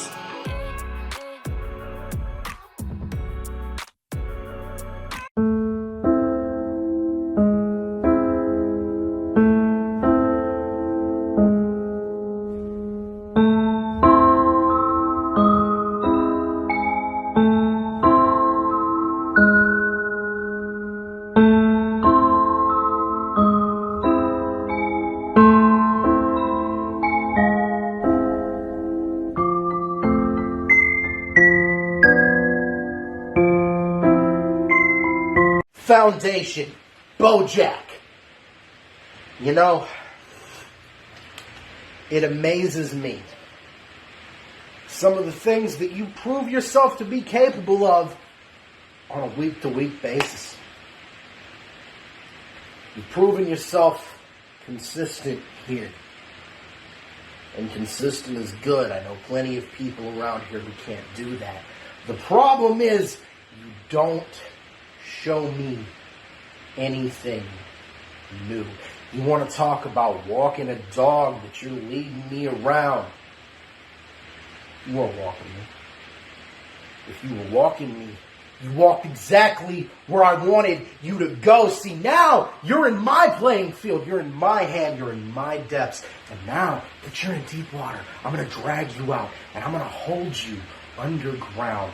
I'm going to hold you under that water, and I'm going to watch you. I'm going to watch as you struggle and claw and fight your way out. Because I don't know if you realize it yet. I don't know if the reality has set in for you, Bo. You're not facing Corbin Hyde. You're not facing some throwaway bullshit, practice fucking promo bullshit. I'm done being that. I'm done coming out here to practice. I'm done coming out here to make people look good. I'm here to fucking win! I have been the best in the world for the last 10 goddamn years, and nobody's fucking respected it! And now I gotta beat that respect into you! Into you of all fucking people who knows what I'm goddamn capable of! I'm the best in the goddamn world! Don't you ever fucking forget it! Ladies and gentlemen of the Foundation, tonight's the night. Tonight's the night that we put all the talking aside, and I think it's very clear that both parties have done more than enough of their share of talking. So I want you to go ahead and I want you to pay attention to what's going on the screen right now, because it's pretty similar to what's going on in this altercation and what has happened in the week leading up to this match between myself and Mr. Kevin Anderson, the wise man, the one that has all the knowledge, if you will. I've been doing a lot of fishing. Now, with that involves casting out that line, selecting the right bait, making sure you have just the right amount of finesse to get that lunker to grab a hold of that vision that you're presenting. And then you got to set the hook. And that is an art that is very, very tricky to master in and of itself, because so many people miss the mark when it comes to setting the hook. But rest assured, Mr. Anderson, tonight I am not going to miss. I am going to set that hook. And we are going to be in for the fight of a lifetime. Because I want you to understand something, buddy. Unlike these guys, this is what I do for a living. They're out here, they're doing what you call being a weekend warrior. And that kind of reminds me of yourself. You're like a weekend warrior. You don't put in enough time to be great. Now, I know I've said that time and time again, but it goes with the narrative, Mr. Anderson. It coincides with the story. It's conducive to my message, if you understand what I'm saying. I like to use big words because you come off as the guy with all the knowledge, right? So surely you should be quick on the uptake. But there's something that you didn't really talk about. There's something that you never really hit, and I know that you still didn't say anything because I know you're afraid. And that's you're in a fight. You're in a fight tonight for your life. You're debuting in the foundation, Mr. Anderson, and you allowed yourself to take the bait. You allowed yourself to be finessed. You allowed yourself to have that hook set in your upper lip firmly, and now I'm yanking. I'm yanking on that line and I'm reeling in that lunker, Kevin. And I'm gonna collect it. I'm gonna stuff you on my wall as a trophy, as a reminder of what I do to up-and-comers trying to come in to my yard and make a name on me. That's not something that I am prepared to allow, and that's not something that I am prepared to allow someone like you to do. Because as far as I'm concerned, you're like that cockroach, you're like that bug that everybody squishes and they don't even look at underneath their boot because they know that they did the job, because they know that it was easy. You have laid yourself out like a bug under a microscope, Mr. Anderson, and you have allowed me to burn a hole right through you. And now all I have to do is march down to that ring and hoist your big ass up for a BOJACK bomb and seal the deal, Kevin. I'm gonna seal the deal on you tonight. I'm gonna put a big reminder on your tombstone as I bury the career that you never had a chance to get started. Because unfortunately, you drew the short straw tonight, Mr. Anderson. So tonight, I wanna know, what's it gonna feel like to be a trophy for BOJACK GRIZZ? What's it gonna feel like to be reeled in like one of these lunkers? What's it gonna feel like to be played by a true master of his craft? You might want to take notes, Mr. Knowledge, because you got a lot to learn. This has been fun.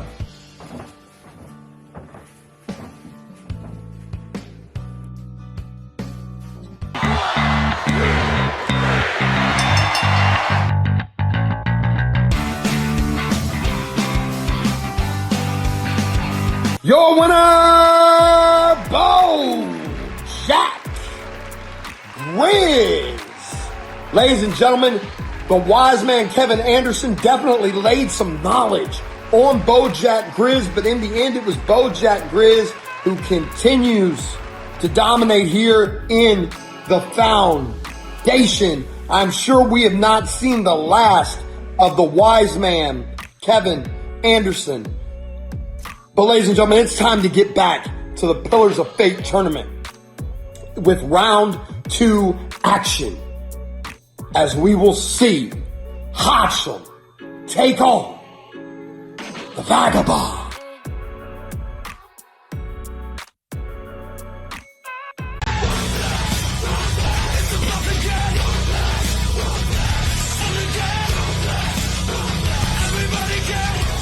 Round 2, fight. Congratulations, Vagabond. You made it to round 2. But this is where it ends. This is where the legend of Vagabond ever getting close to that World Heavyweight Championship ends. Why, Vagabond? Because Hodgson is here to stop you. I will be going to that next round, and I will be doing it by defeating you, Vagabond. See, what are you without those smoke and mirrors? What are you without your little edits and whatnot in your promos, Vagabond? Nothing. You're absolutely nothing.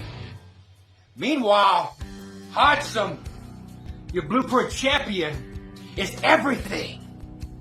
He's here week in and week out doing what he does. Vagabond, you're close, but you are not there yet. You will not make it to the pillar of fate because you are not even going to make it past the pillars of hope. Because I am that pillar, Vagabond. I am the man that helped build this place and will continue to build and continue to get better and better until I am World Heavyweight Champion. What does that mean, Vagabond? That means that people like you will have to go to the back of the line. Because I've done beat you before. And tonight won't be any different. Because I promise you, at the end of this night, Hodgson will be standing tall.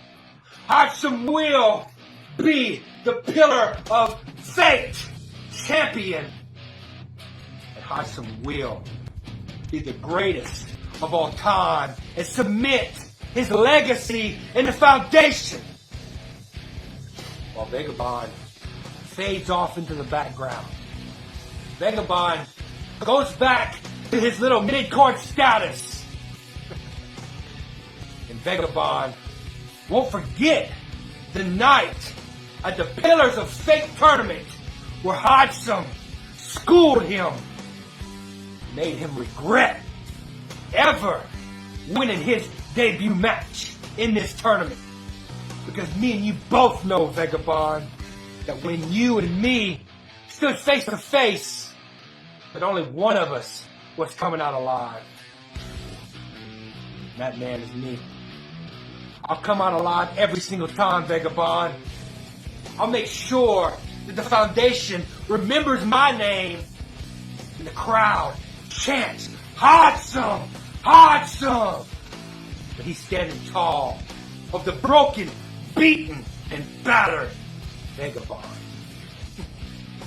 Then all the smoke and all the mirrors you can muster, Vagabond, will bring you back from the absolute beatdown you've received.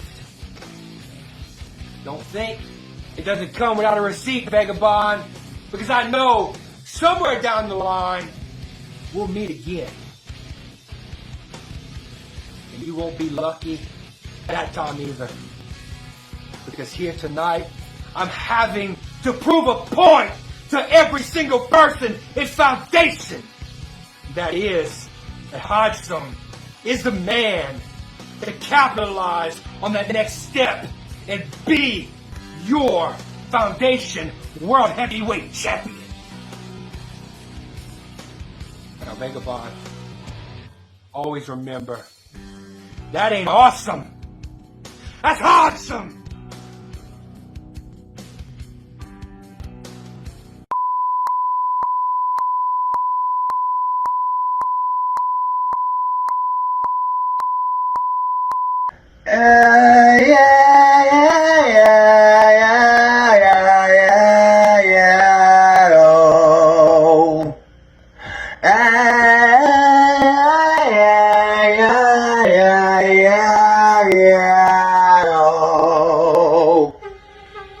Foundation!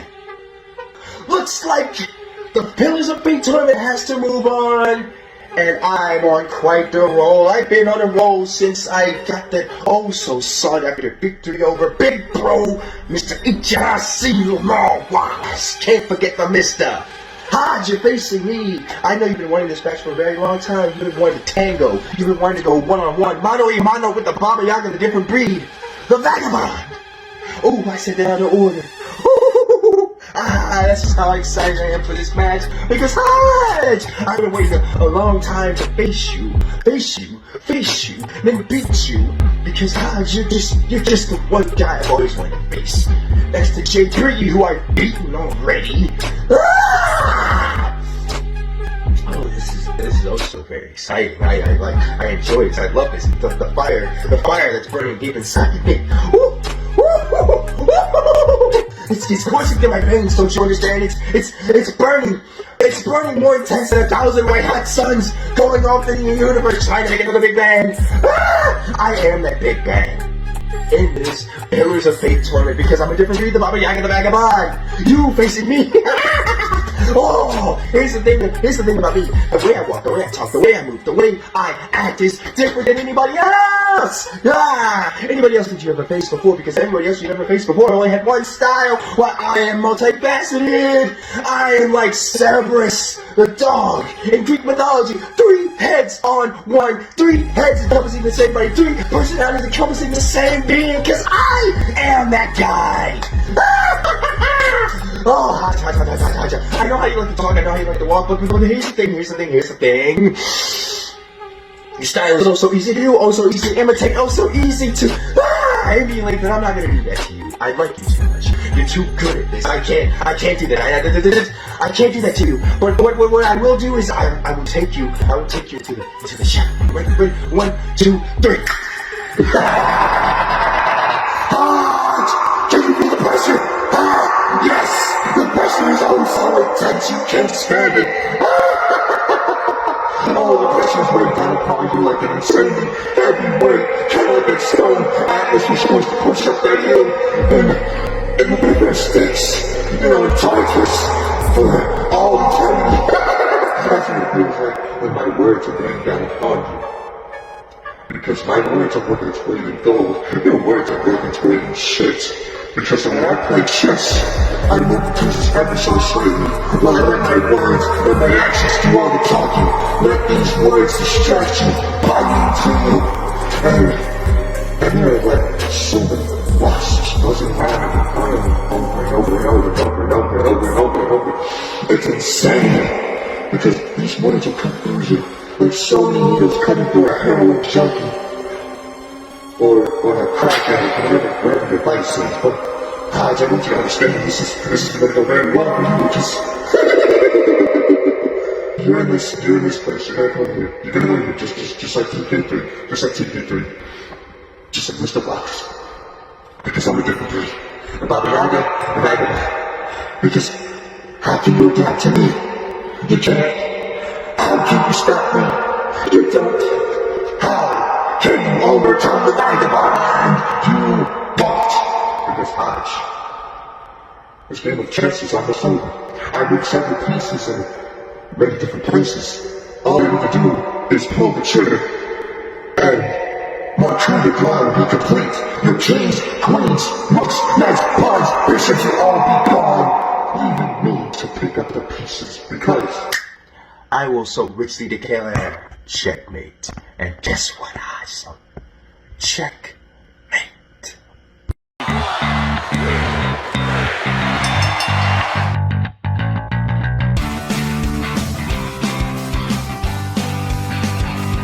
Your winner, the Vagabond, ladies and gentlemen. Vagabond has made it all the way to the finals of the Pillar of Fate tournament, but who will he face? Is it getting hot in here? Should we take off all my... Never mind. That's a Nelly song. I'm showing my age. But, ladies and gentlemen, let's get to the next semifinals match, as we will see 2 gentlemen that did battle so long ago when the Badass Club and High Demand took on each other. I'm talking about Jay Briggy and Dak Snow.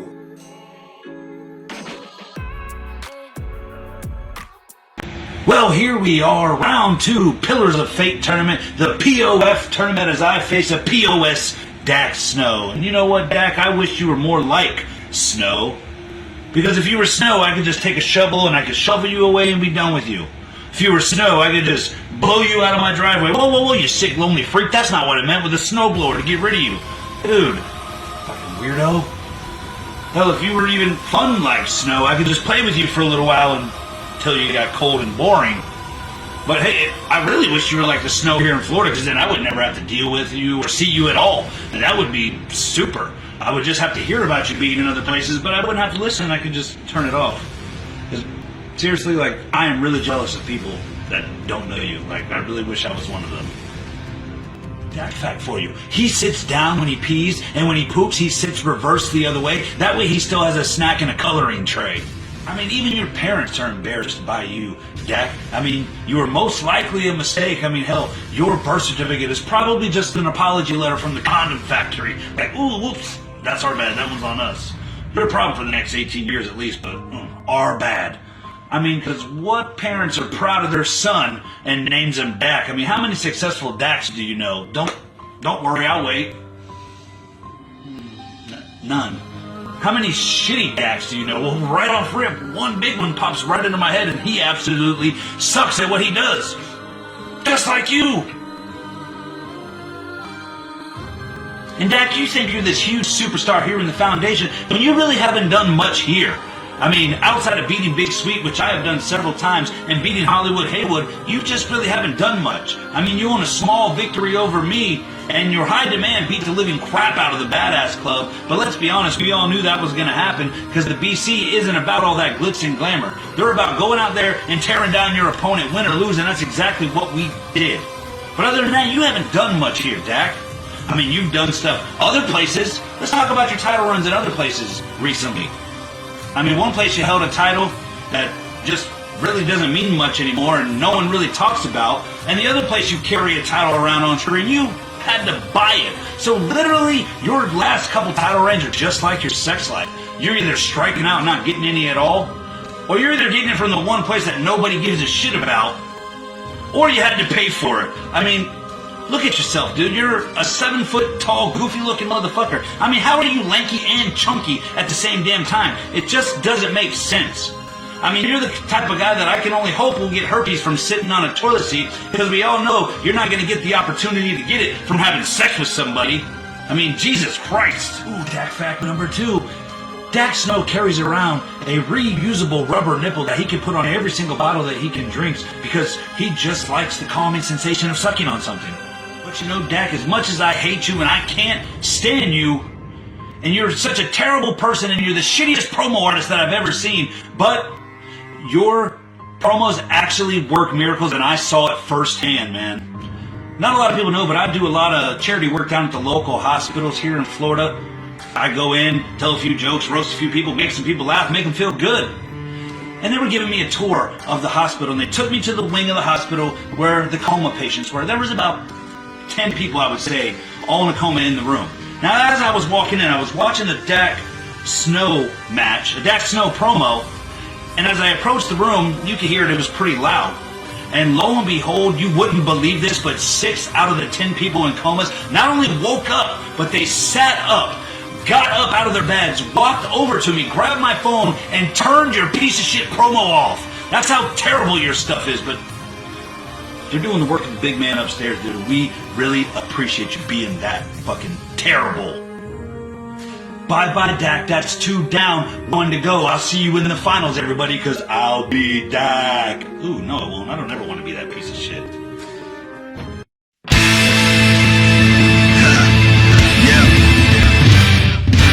The revolution is televised.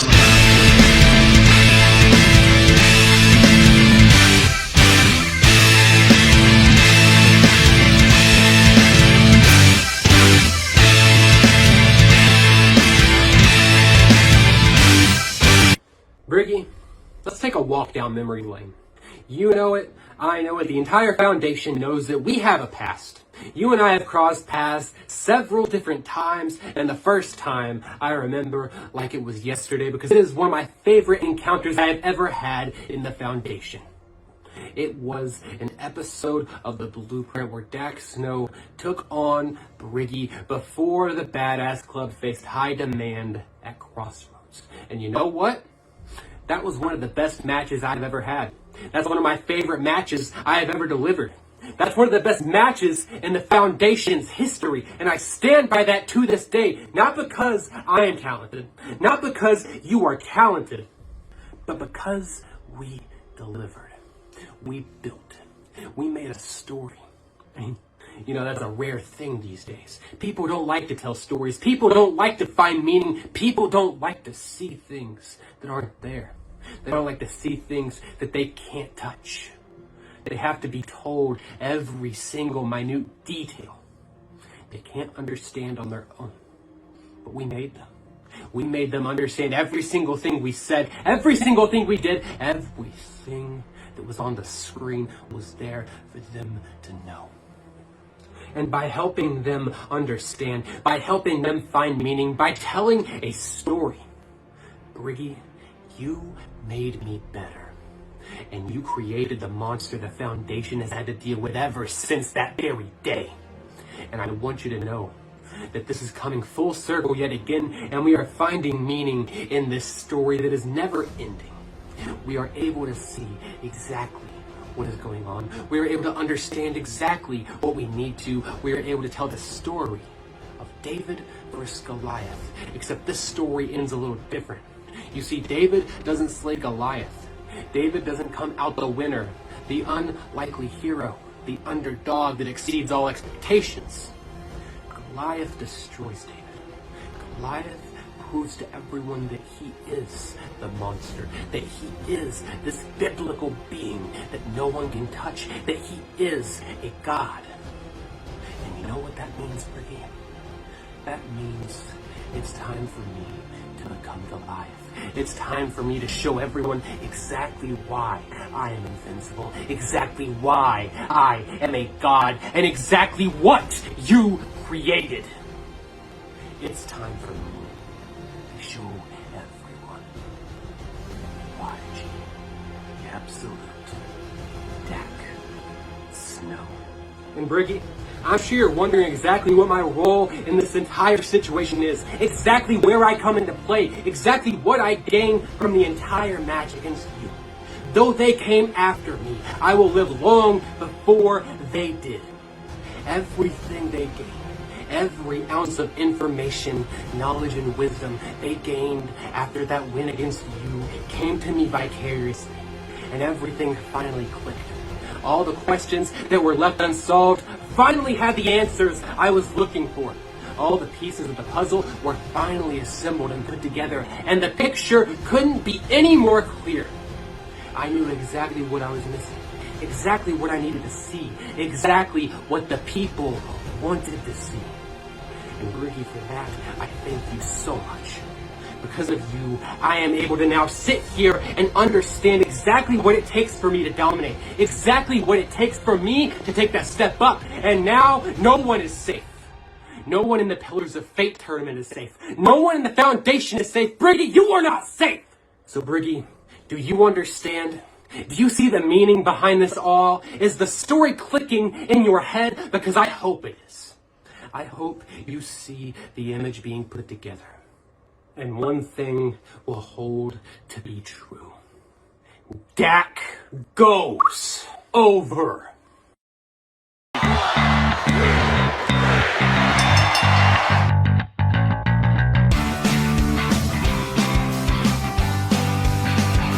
Your winner, Jay Briggy, ladies and gentlemen. We now know the finals, and golly, I'm excited. We know the finals of the Pillar of Fate tournament. We'll see tonight. Jay Briggy versus the Vagabond. And that winner will go on to main event this show right here.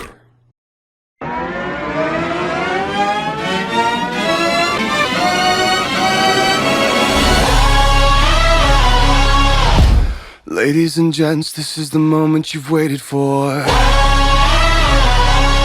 You've been searching in the dark, your sweat soaking through the floor. And buried in your bones, there's an ache that you can't ignore. Taking your breath, stealing your mind, and all that was real is left behind. Don't fight it, it's coming for you, running at you. It's only this moment, don't care what comes after. Your fever dream, can't you see, getting closer. Just surrender, cause you feel the feeling taking over. It's fire, it's freedom, it's flooding open.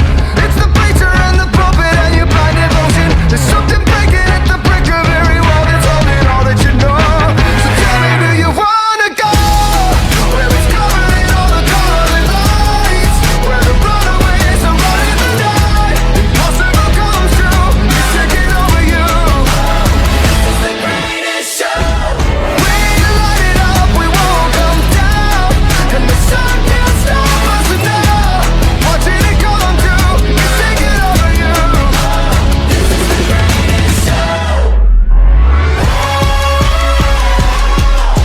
Colossal we come, these renegades in the ring, where the lost get found and we crown them the circus kings. Don't fight it, it's coming for you, running at you. It's only this moment, don't care what comes after. It's blinded, outshining anything that you know. Just surrender, cause you're coming and you wanna go where it's covered in all the colored lights, where the runaways are running the night, impossible comes true, intoxicating you. This is the greatest show. We light it up, we won't come down, and the sun can't stop us now. Watching it come true, it's taking over you. This is the greatest show. Where it's covered in all the colored lights, where the runaways are running the night, impossible comes true, it's taking over you. This is the greatest show. We light it up, we won't come down, and the walls can't stop us now. Watching it come true, it's taking over you.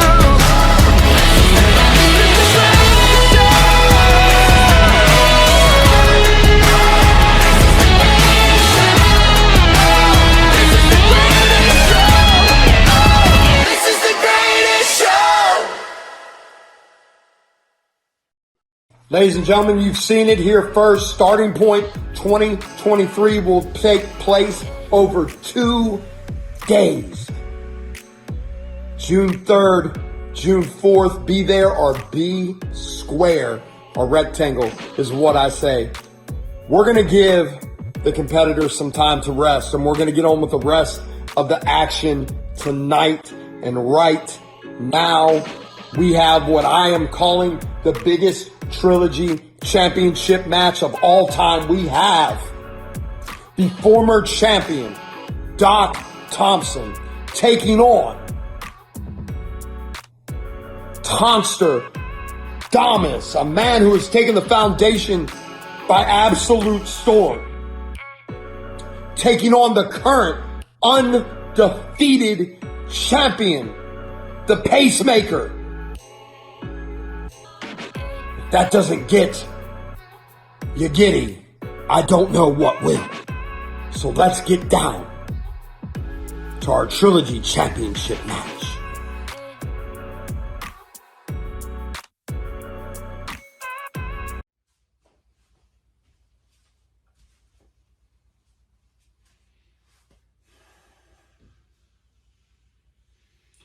Pacemaker, TONSTER, DAMUS. Why don't we just end this once and for all? You know, over the last several weeks, I've heard both of you absolutely run no miles until you are purple in the face, just like I predicted. But both of you have missed some very, very key points. Neither of you admitted you were a fighter. What a damn shame. I figured someone at least would have laid claim to that, but clearly neither of you have. So it shows where both of your priorities are. And remember when I told Mr. Emerson sometimes it's best to remain silent and let people think you're a fool than to have opened your mouth and remove all doubt? Pacemaker, you surely lived up to that expectation. Some scripts. What are you talking about? Everything I speak of comes off the top of this mind, whether you might think it's empty-headed or whether you might think it's full of absolute knowledge. It doesn't matter. I don't need to pre-plan my shit, honey. Alright? Let's just get that out of the way. Secondly, Pacemaker, you should not have admitted this. When you and I fought in our one-on-one contest and you won the Trilogy Championship, you admitted something you should have not, because now I'm going to use every single bit of that against you. You admitted I was a hard-fought match. You admitted it was close. You admitted I was one of your toughest opponents. I know I'm in your mind. I know I don't have to work as hard as I need to. And claiming yourself as a god, that is merely just another mistake that you have made. Listen, I've faced many a man who have claimed themselves as merely a god. And where did it get them? Absolutely nowhere. All gods that fail, they do. Trust me. Even the one you pray to at night, he has failed you. And it doesn't matter which one, merely, it's just different telephone companies under the same branch. That's all it is. And it seems to be that way in this world. Everyone thinks they're a god, but they're under one branch.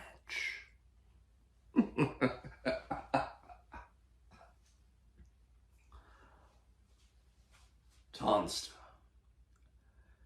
You know, for a man who I thought would be a little more interesting, a little more entertaining, really the only thing I've thought of over the last couple of weeks from you is, where's the fucking gabagool? Eh? You want to sit here and talk about how we're doing this, eh? Listen! I'll take you down, we'll go down to the harbor, and I'll give you some cement shoes and you can go swimming with the fucking fishes, eh? What are we in 1950s New York? Listen here, princess. Whatever your thought of meager fighting is, I really dare question it. I think you are the least bit of a threat. Pacemaker's more of a threat.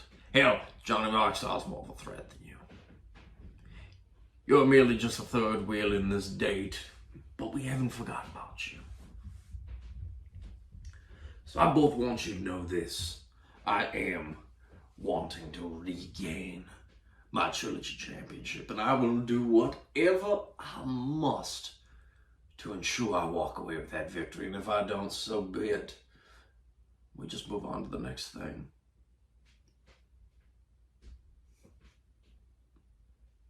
I hope you understand. I really do. Would be a shame. It really would be. Put Pacemaker to sleep.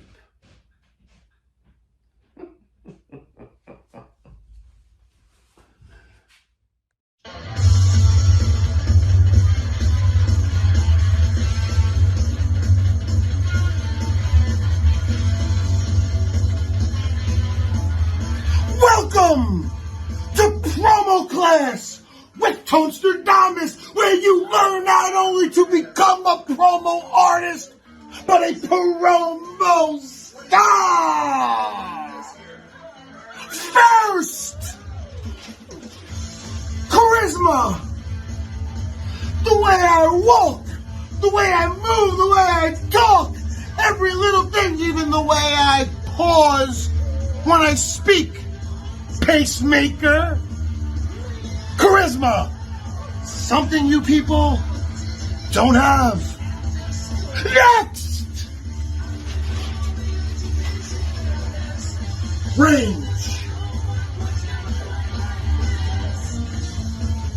I can convey any emotion and get emotion out of people watching Toaster DAMUS. Unlike you guys,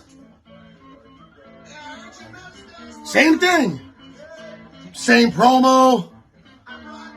Just a different guy you're facing. Pacemaker's gonna stand there in his 80s attire and his oversized sports jacket. And Thompson, well, he'll still have that disgusting fake Cajun accent. DAMUS is real, baby. Authentic. Authenticity. DAMUS is real. Believable. Pacemaker? We all need a pacemaker just to sit through your promos. I mean, you stand there, it's all about nostalgia and the 80s. Good going, buddy. Good going. We're really interested. And you, Thompson, I'm not even going to try that Cajun accent. And that's all you're good for. Nobody remembers what you said. Everybody remembers what DAMUS says. Charismatic, range, authentic.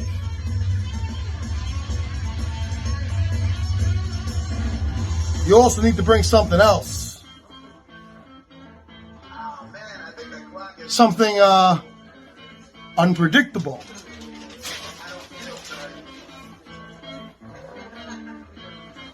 Need I say more?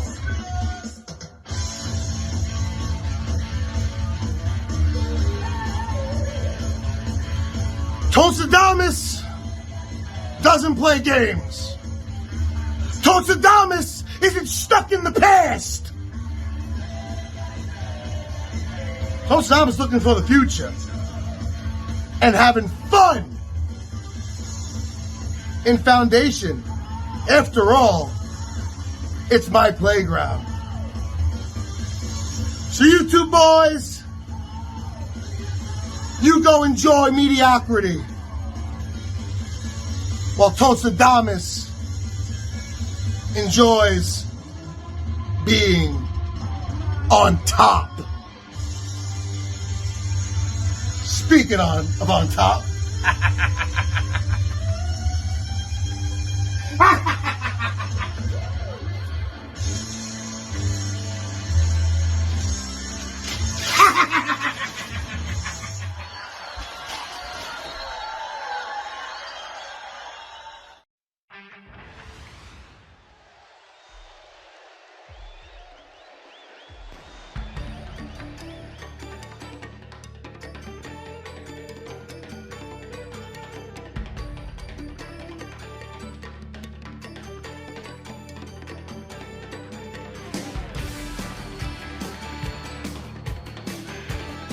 Ladies and gentlemen, boys and girls, men, women, and children of all ages, everyone who is tuning into Fate tonight, I decided that it would be no better of an opportunity than for right now when it comes to me introducing my newest module in Promo Power 101.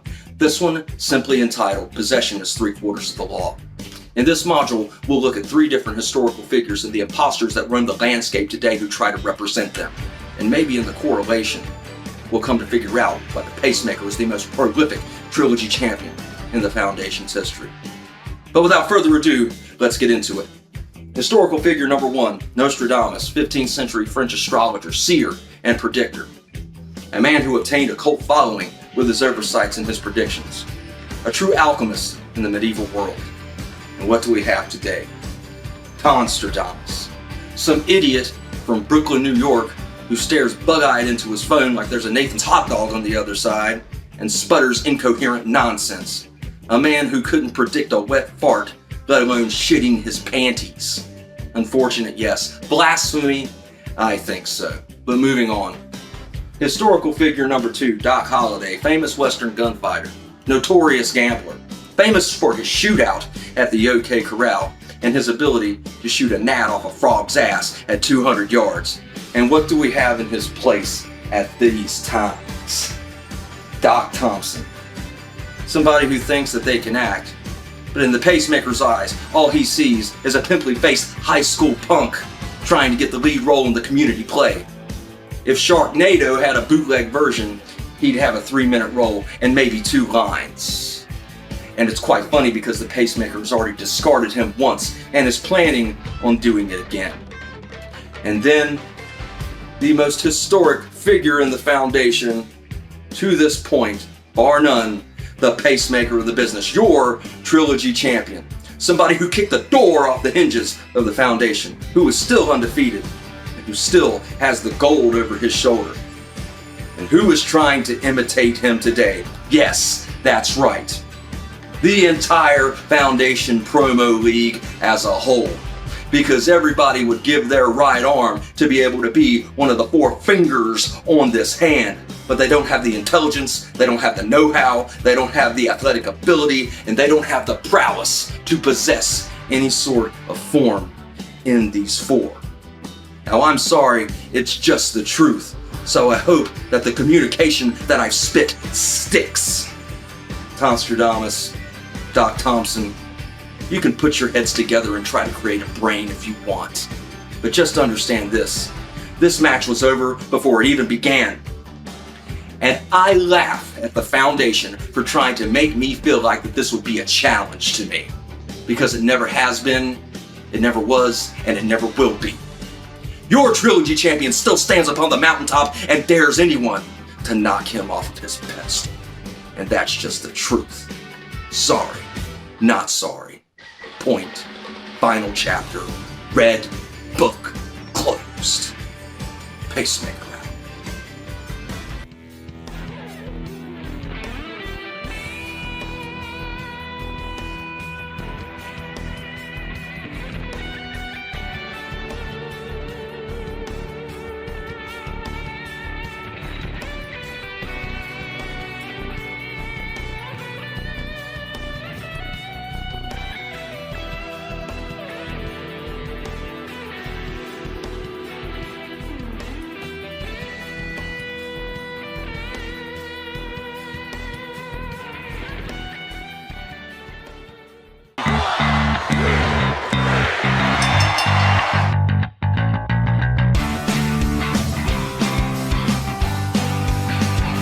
Your winner, new Trilogy champion, TONSTER, DAMUS, ladies and gentlemen. Oh, good golly, Miss Molly, what a match.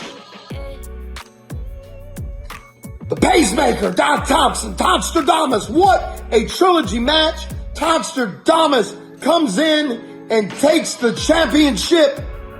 Will this be the last we will see of this menage a trois of a rivalry? I do not know. But ladies and gentlemen, this is what I do know.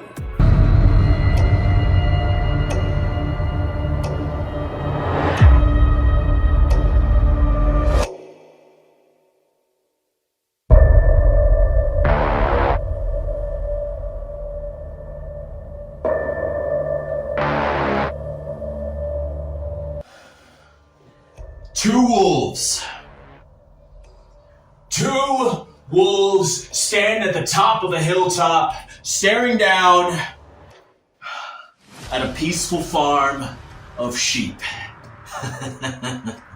And those sheep, they're just innocently living their lives, man. Mingling, eating grass, blissfully in their own ignorance. And the first wolf, he says to the second wolf, "Hey man, I got an idea. Why don't we run down that hill and fuck one of those sheep?" You know what the second wolf said back to that first wolf? You know what he replied? He said, "I got a better idea. Why don't we walk down that hill and fuck them all?" Oh, ladies and gentlemen, the anarchist, the axiom, Rob Roman has arrived here at the very foundation of it all. The last little corner of this game with protected sheep. And I do intend on not running, but walking in after kicking down your door, not wiping my feet, slapping your wife on the ass, and fucking every single one of you. But it starts with one. Oh yes, it starts with one, and it starts as starting point. Who's the one? You might be asking yourselves. Well, I'll tell you. Oh, Wallace!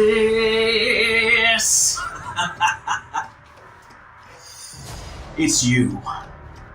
Oh yeah, buddy, you might know me. Maybe you don't know me, but I certainly, sure as hell, know you, Wallace. Oh yes, I know you very well. I know you better than you think. So I'm laying down the gauntlet, buddy. It starts with you. Starting point, you and me. Let's dance. Put on your red shoes and dance the blues. Your choice, Wallace.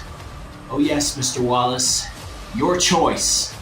See, right about now, fight or flight is kicking in, and you have to make a decision.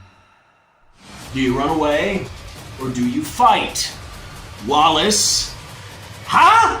Because there's two types of people in this world. There are victims. Yes, yes, yes, yes. And there are killers. Yes, yes, yes. Me? I'm a killer. Oh yeah. What are you, Wallace? Are you going to accept my challenge? Or are you going to bitch out in front of the entire foundation? You going to nut up? Or are you going to shut up? Are you going to run away? Or are you going to make me say the mister? Tick-tock. Tick-tock. I'll be waiting on an answer there, bud.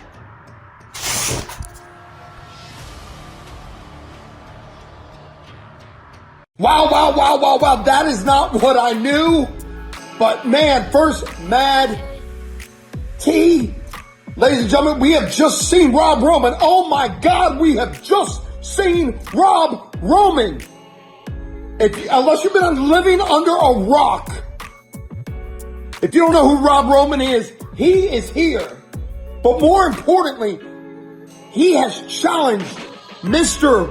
Wallace to a match at Starting Point 2023. Ladies and gentlemen, if you do not know what this means, then I am sorry. Rob Roman is here, and we will await Mr. Wallace's response to the challenge. Ladies and gentlemen, we are now going to take you to the Foundation's very own version of Days of Our Lives, as for months now, Purge and the general manager, Drew Coleman, have been at odds with each other. As we've seen Mama Purge's love for her baby boy, the German bastard, and for our general manager, the beloved, beautiful, shirted Drew Coleman, waver. Drew Coleman has stayed the course and has given Purge a mystery opponent at every Super Show for months now. And that trend continues tonight, and you have to wonder what Mama Purge is in the back going through right now, as the love of her life, Drew Coleman, has booked her baby boy against. Well, let's find out.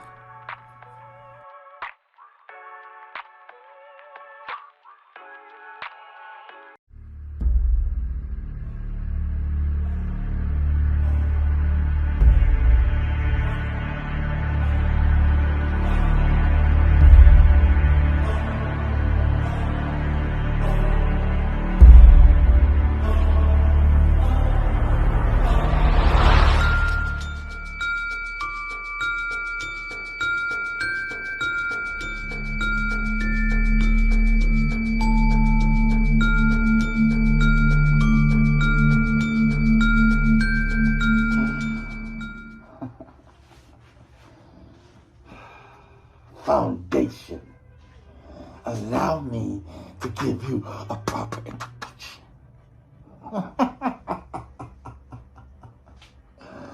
My name is Hydro, the motherfucking clown. And this little guy's my sidekick, LJ, aka Little Jimmy. Yes. I introduced you already. Didn't you just hear me? I just said your name, little guy. I'm sorry. These kids, they don't listen. I'm sorry. Anyway, tonight, here in my debut match, I go one-on-one.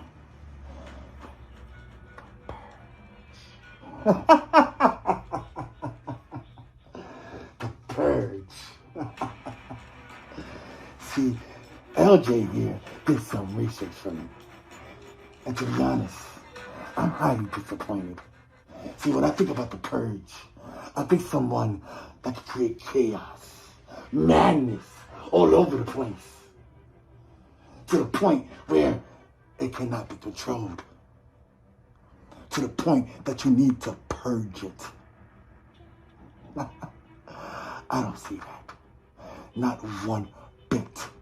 See, what I see, and for what I've seen, I see someone scared, a pretender, an illusion, someone putting up a facade.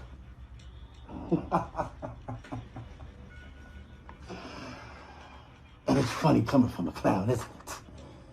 I guess the game here is not everything is what it seems. It's my friend. I know I'm dressed as a clown.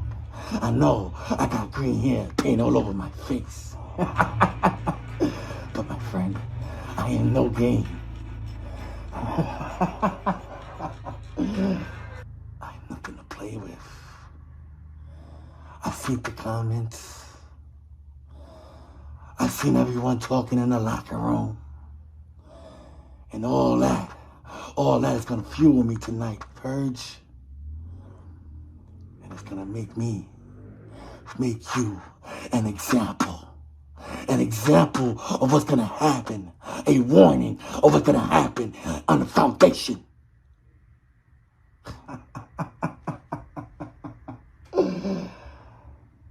Let's have fun, shall we? Roll, roll, roll your boat gently down the stream.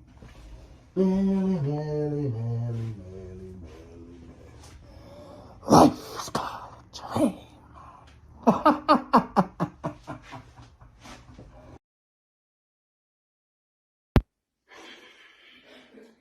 I knew deep down in my heart, I know something is wrong with Drew Coleman.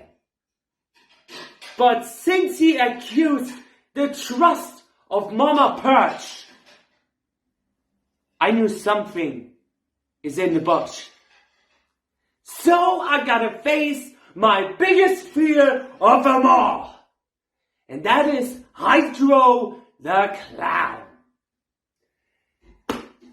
Who the hell are you? Who the hell are you supposed to portray here? Because we do not know. Who in the hell are you? Do we care? No. Do we need to know you? No. Do you belong here? Especially not.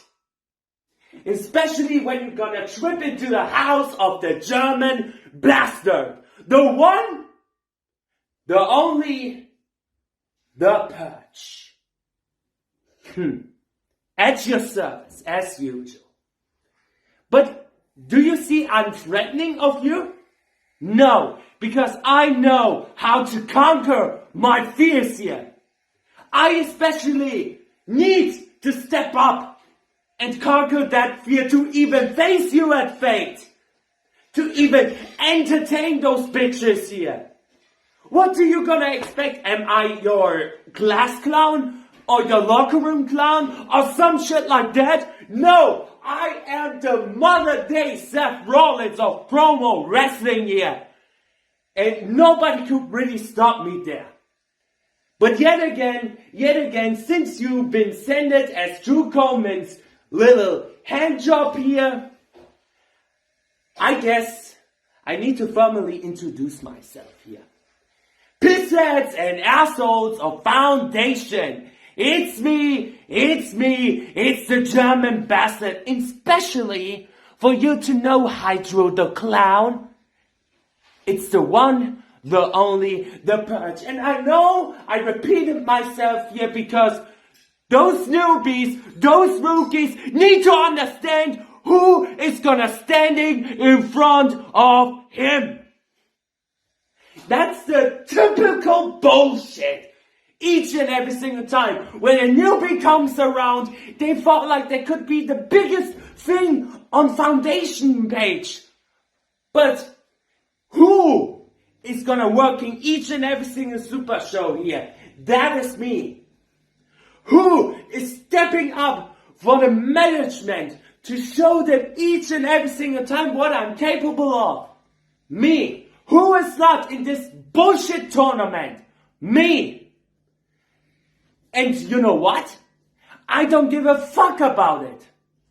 I actually don't really give a fuck about it because I have one big thread on my side. And when I'm done with you, Hydro the Clown, you're nothing more than a one-night stand who's been not giving the greatest job on earth here. So, I'm gonna give my last minute especially to my biggest bitch of them all, Drew Coleman. If you're gonna abuse Mama Purge one more time, if you really think you could go away simply like that, sorry, but sometimes consequences needs to be handled here. If you do think you could go any nearby to Mama Purge once again, you need to kill me first before you can even step to Mama Purge here. So without ado, you're gonna hear the three most dangerous words in the promo universe today. Embrace the vision.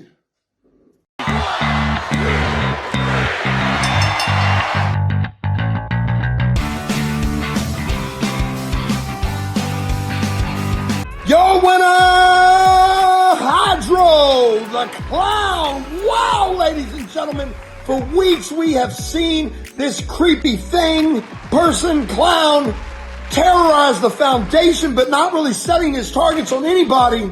And Drew Coleman using his inside knowledge that he gained from Mama Purge to take Purge's fear of clowns and use it against him. Drew Coleman might be a genius. He's a genius in love, a genius in booking, and a genius in rivalries. And now you have to wonder where the Purge goes from here, where Mama Purge goes from here, where Drew Coleman goes from here. But I'll tell you where we're going from here. The final chapter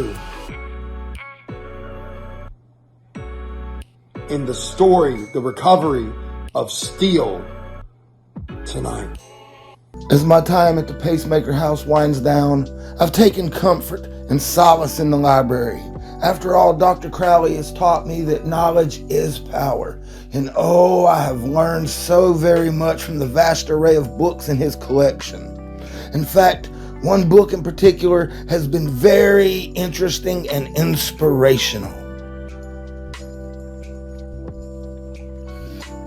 Maybe I get lucky this time. Come on, pick up. Fuck! Voicemail again. Seriously? Why you gotta make making amends so hard, dude?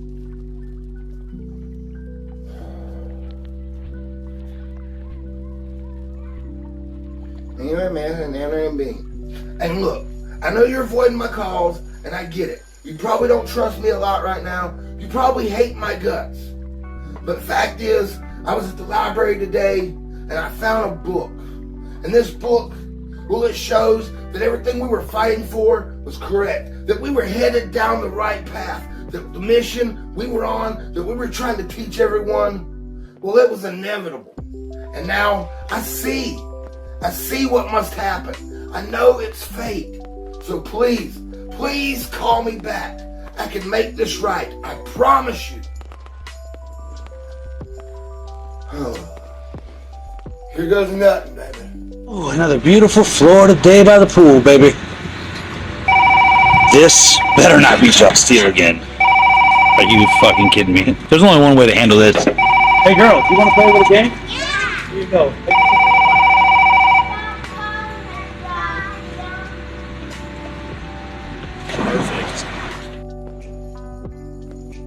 Ladies and gentlemen, this is very serious. It seems that Steele has found solace in the library, and for those of you that don't know the history, there's definitely some books there that I think would be very interesting to both Briggy and Steele. But as we can see, Briggy has continued to ignore Steele, and one has to wonder, will Steele finally get through to Briggy? I think there's more to this story that will be continued in the following days in the foundation.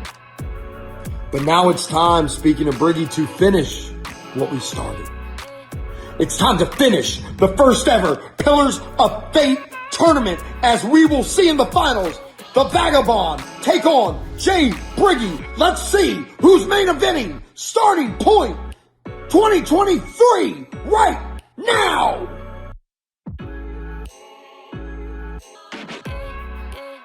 Well, here we are in the finals of the Pillars of Fate tournament, and it only is fitting that the last two men standing are the Vagabond and myself. Now, we have done battle over in WGP. I took the Havoc Championship from you.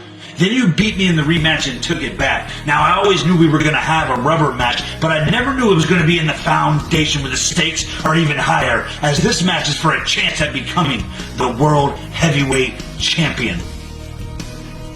Now, Vagabond, you've had your time on top. You have ran several different divisions here. Now it's time for me to shine. It's time for me to climb that mountain. Because I know exactly what you're trying to do, Vagabond. You were the first ever Blueprint champion. You were the first ever Trilogy champion. And now you are trying to become the first ever Triple Crown champion. The first ever to win all of the championships here in the foundation. But that's not what's going to happen, because you have a giant roadblock standing in your way named Jay Briggy, and I'm going to do everything in my power to prevent you from winning this match and moving on. Because it is my fate, it is my destiny to become World Heavyweight Champion. As I've come up short in the House of Thunder match, and the Swamp Donkey came this close to becoming the first ever inaugural champion. But tonight I will seal my fate when I win this tournament and I move on to become the next World Heavyweight Champion. Now, for a man that everyone says is on the brink of retirement, has nothing left in the tank, I sure have proved everybody wrong. Because if that's so, then why am I still in every high-profile match, every main event? No matter what brand I'm competing for. Yeah, I may have lost a couple recent title matches, but you see, I am a survivor. I am a fighter, and that's exactly what I'm going to do tonight. I had to beat two of the best in the world to make it to this final. El Wapa, who is 0-3 against me in his career, and Dax Snow, a man that took your Havoc Championship, and well, he laid the blueprint down for me and showed me how to beat you. No, I am not going to become you. I am going to do one step better. I'm going to do what no man has done before. Now, you talk about the Shadow Realm, you talk about bringing people into it and how they're going to handle it. Well, I am going to be the first man to walk right into your world, right into your domain, right into your playground. I am coming right into the realm that you think that you are going to conquer. Because you see, I may be at Satan's helm, but now it is time for me to enter the Shadow Realm.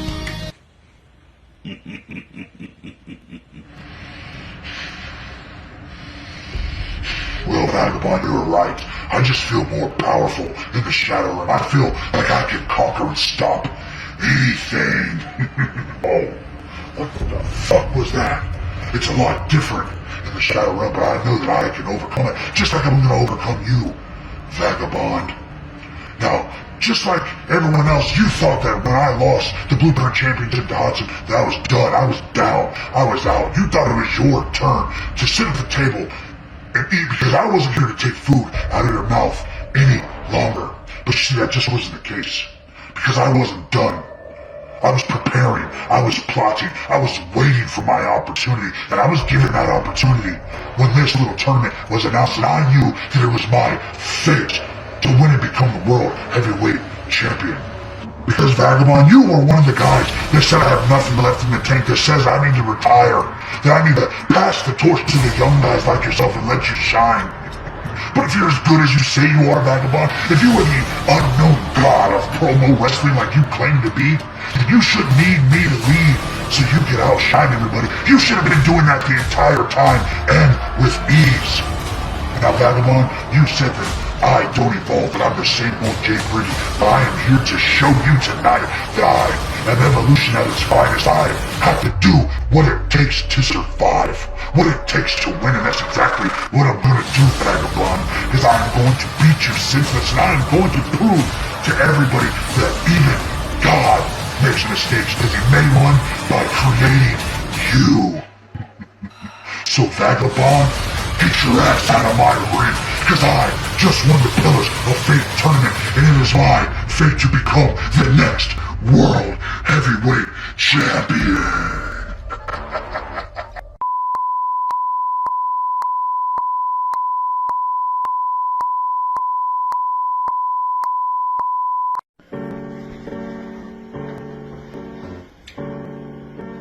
No sweet blue sunglasses, no shades, no beautiful opening monologue that I usually do. This is where the happiness fades, Jay Brady. This is where you realize that you simply can't beat me. This is where you realize that you will once again come up short. And they say killing people isn't a sport. Oh, I love it. I absolutely enjoy this. Jay Brady, you're not going to enjoy anything of this, because you know I have you beat tenfold. Because you're going to be scrambling for desperation, gasping for air, when the amount of pressure and darkness I leave you under is too much for you to bear. Now, I know how you're going to approach this. It's very one-dimensional. You're going to stand outside. Tell the world that it's me, it's Jay Brady. In front of that busted down tree, next to that broken down Trans Am, next to that busted ass shed owned by your uncle, full of tools you're never going to use to fix it. Because Jay Brady, you and that broken down Trans Am are the same. Broken down, old, busted, not really relevant anymore. The reason I say this is because, Jay Brady, you're not as hungry as I am. You may think you're hungry as I am, but you're not. You're just coasting by. I noticed the flaws in your game. Because the goal for you has always been the same. Arrive, talk shit, and leave. But do you leave everlasting impressions for years to come, scarring your opponents inside and out for generations to come? No, you do not, Jay Brady. You know one mode, I know several. You have 1 year, I have the 6 you know about and the 12 you don't know about. That's the difference between you and me, Jay Brady. Now, I get it. You want to be the one to walk away as the winner of this Pillars of Fate tournament, but unfortunately, fate is not in your favor. I got the dog in the Jay Brady.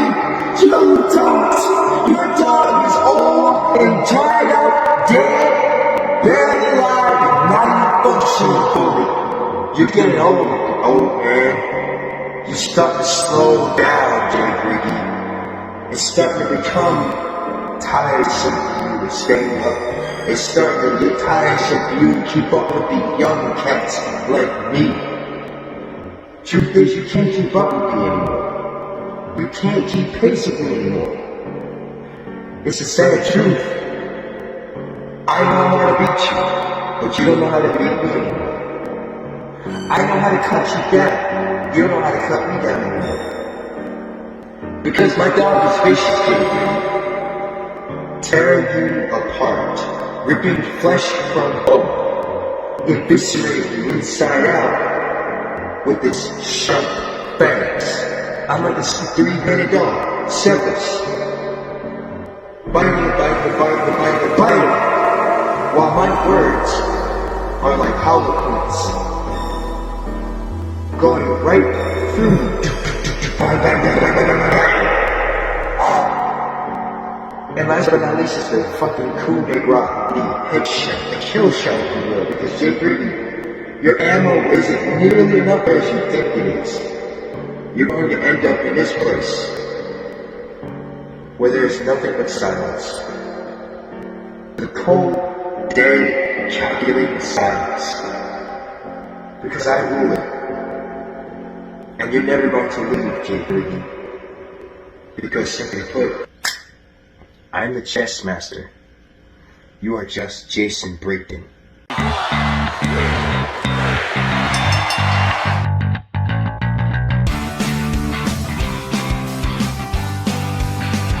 Your winner and first ever Pillar of Fate winner, Jay Brady. Ladies and gentlemen, pop the champagne, pop the bubbly, celebrate because Jay Brady is going to Disney damn land. Jay Brady has done it. He has won the Pillar of Fate tournament. He will main event Starting Point. Congratulations to Jay Brady. Congratulations to Vagabond. Congratulations to every damn body in this tournament. And congratulations to the fans.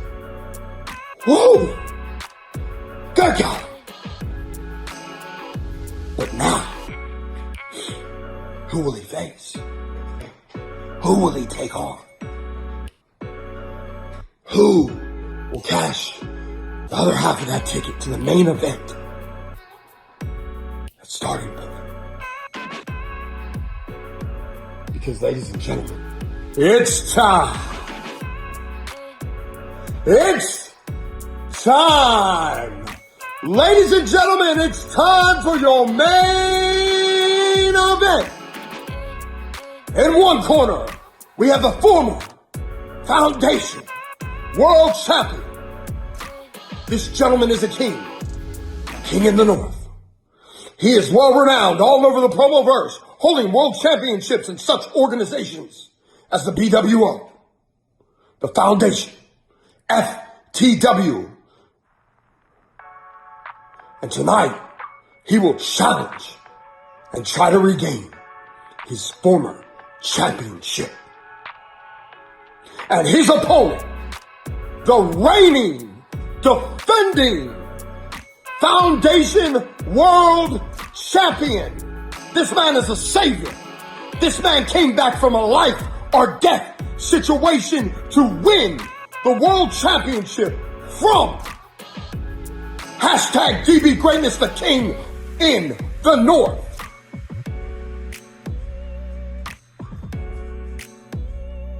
So now,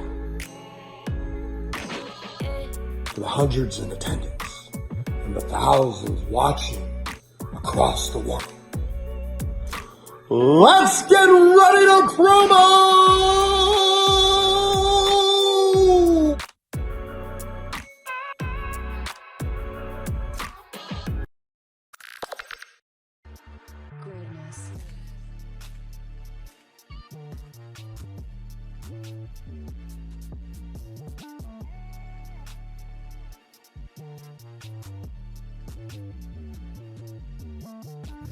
Tell me, what kind of man would I be living a life without any meaning? Not having the Foundation World Heavyweight Championship is like not having your soul, not having your passion, not having the thing that makes you above all else the very best that does this. And that is my need, that is my want, that is my desire, that is what I am supposed to be. I am the very best that does this. I am the very best that does this. I am the very best that does this. And Savior, you are not that. You got time to become that. You got time to grow into being that, but you are not that. I don't got much time left. I don't got much left in the tank. So my reign as champion should continue, and it will benefit every person, including you. You've done a good job. I will give you that. I am giving you a lot of credit, but the lack of respect is downright insulting. If you are going to be a champion, you need to respect every challenger that comes to face you. Yes, I give you shit. Yes, I'm razzing you. I'm giving you the whole, the kit and caboodle, the magic trick that is hashtag DB greatness. But let's be fucking real. You're too worried about your faction stuff. You're not doing what it takes as the champion. You should be dominating every challenger that steps into your area to try to take everything that you got. You should be proving to every single person in the promo verse why you are better than the rest. But filming a fucking promo in portrait mode is not doing that. Where is the innovation? Where is the taking the game to the next level? Because right now I'm seeing the same shit that I've been seeing from every other promo artist for years. And that is why a guy like me had to come and change it up. That is why a guy like me had to come and make this stuff worthy to be called entertainment. You are not entertainment, Savior. You are just another guy. If you need a real superstar, if you need a real champion, you look to the king in the north. Run me my title.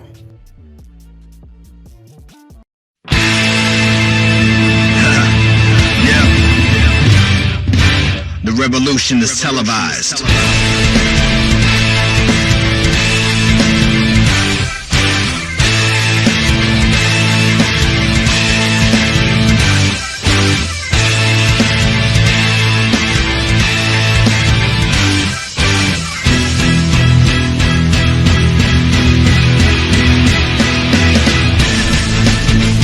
Foundation, we're going to do this one just a little bit different. I know most of you are used to seeing me being one of the best storytellers that this game has to offer. I'm one of the best at spinning tales, but tonight I have to win with nothing but the truth, because that's all I got. I don't got no tales to tell. I don't got no stories to spin. I tried, Foundation. I tried to make him the villain. I tried to tell you all that DB greatness was just out of touch and bitter. And he didn't want people like me rising up, but that isn't the truth, and you all saw through it. DB saw through it, and hell, if I'm being honest, I knew that was bullshit. Just like the narrative he's spinning about me not being the right guy to lead this ship. Him telling you all that I'm going to make the Foundation sink. That's bullshit, DB. You know it. Why don't you tell him the truth? Why don't we tell him all the truth? Here's the simple truth is, me and DB are very similar. We're cut from very similar cloth. You can look high or low in the Foundation. You won't find two more similar competitors than me and DB. If I was a betting man, and I am, I would bet that me and DB started our mornings very similar. We went to the bathroom, we looked in the mirror, and we said to ourselves, self, tonight I come home as champion. And one of us was having a self-actualized prophecy, and the other is going home very disappointed. And DB, I'm very sorry, but it's going to be you, because I understand what you must feel right now. You're obsessed with this championship and you can't have it, and it's the one thing in your life that you can't control. And if anybody in the Foundation understands something like that, it's me. I understand what it means to go through life with a mask on your face right now and pretending that you're okay, but you're not. Because you don't have that one thing that you want the most in this world. And for you, it's this title. I understand that you try to make sure that you don't go to sleep at night, so you don't wake up the next morning and realize that you don't have this anymore. If anybody understands that kind of reality, DB, it's me. But here's the problem. Even though I understand and I sympathize with your pain, nothing changes for you.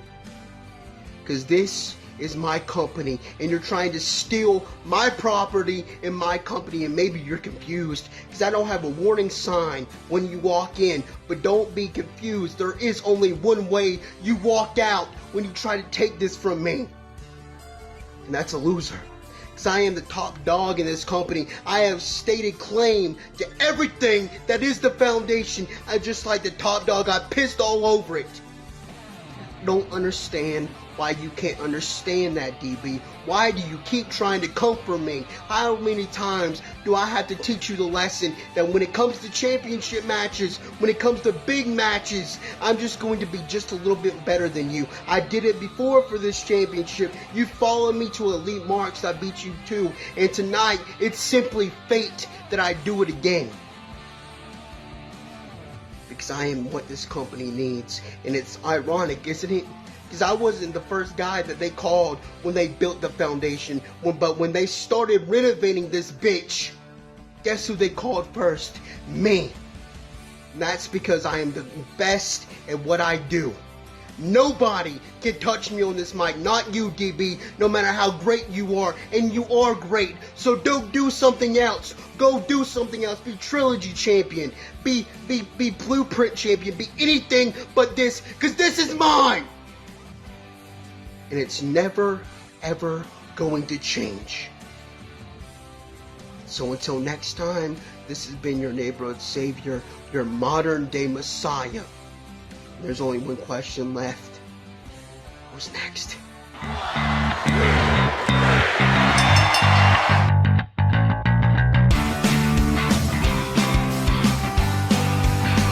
Your winner and still Foundation World Champion Savior! So ladies and gentlemen, we know the main event of Starting Point 2023 will be Jay Briggy versus Savior for the World Championship. Wow! Ladies and gentlemen, thank you so much. I am Hollywood Haywood. Thank you. Wow, I'm out of words. Thank you so much for joining us here tonight at Fate. We saw the return of Master of Illusion. We saw Rob Roman show up and challenge Mr. Wallace. We saw the complete Pillar of Fate tournament play out with Jay Briggy winning. We saw Mad T tease his appearance here.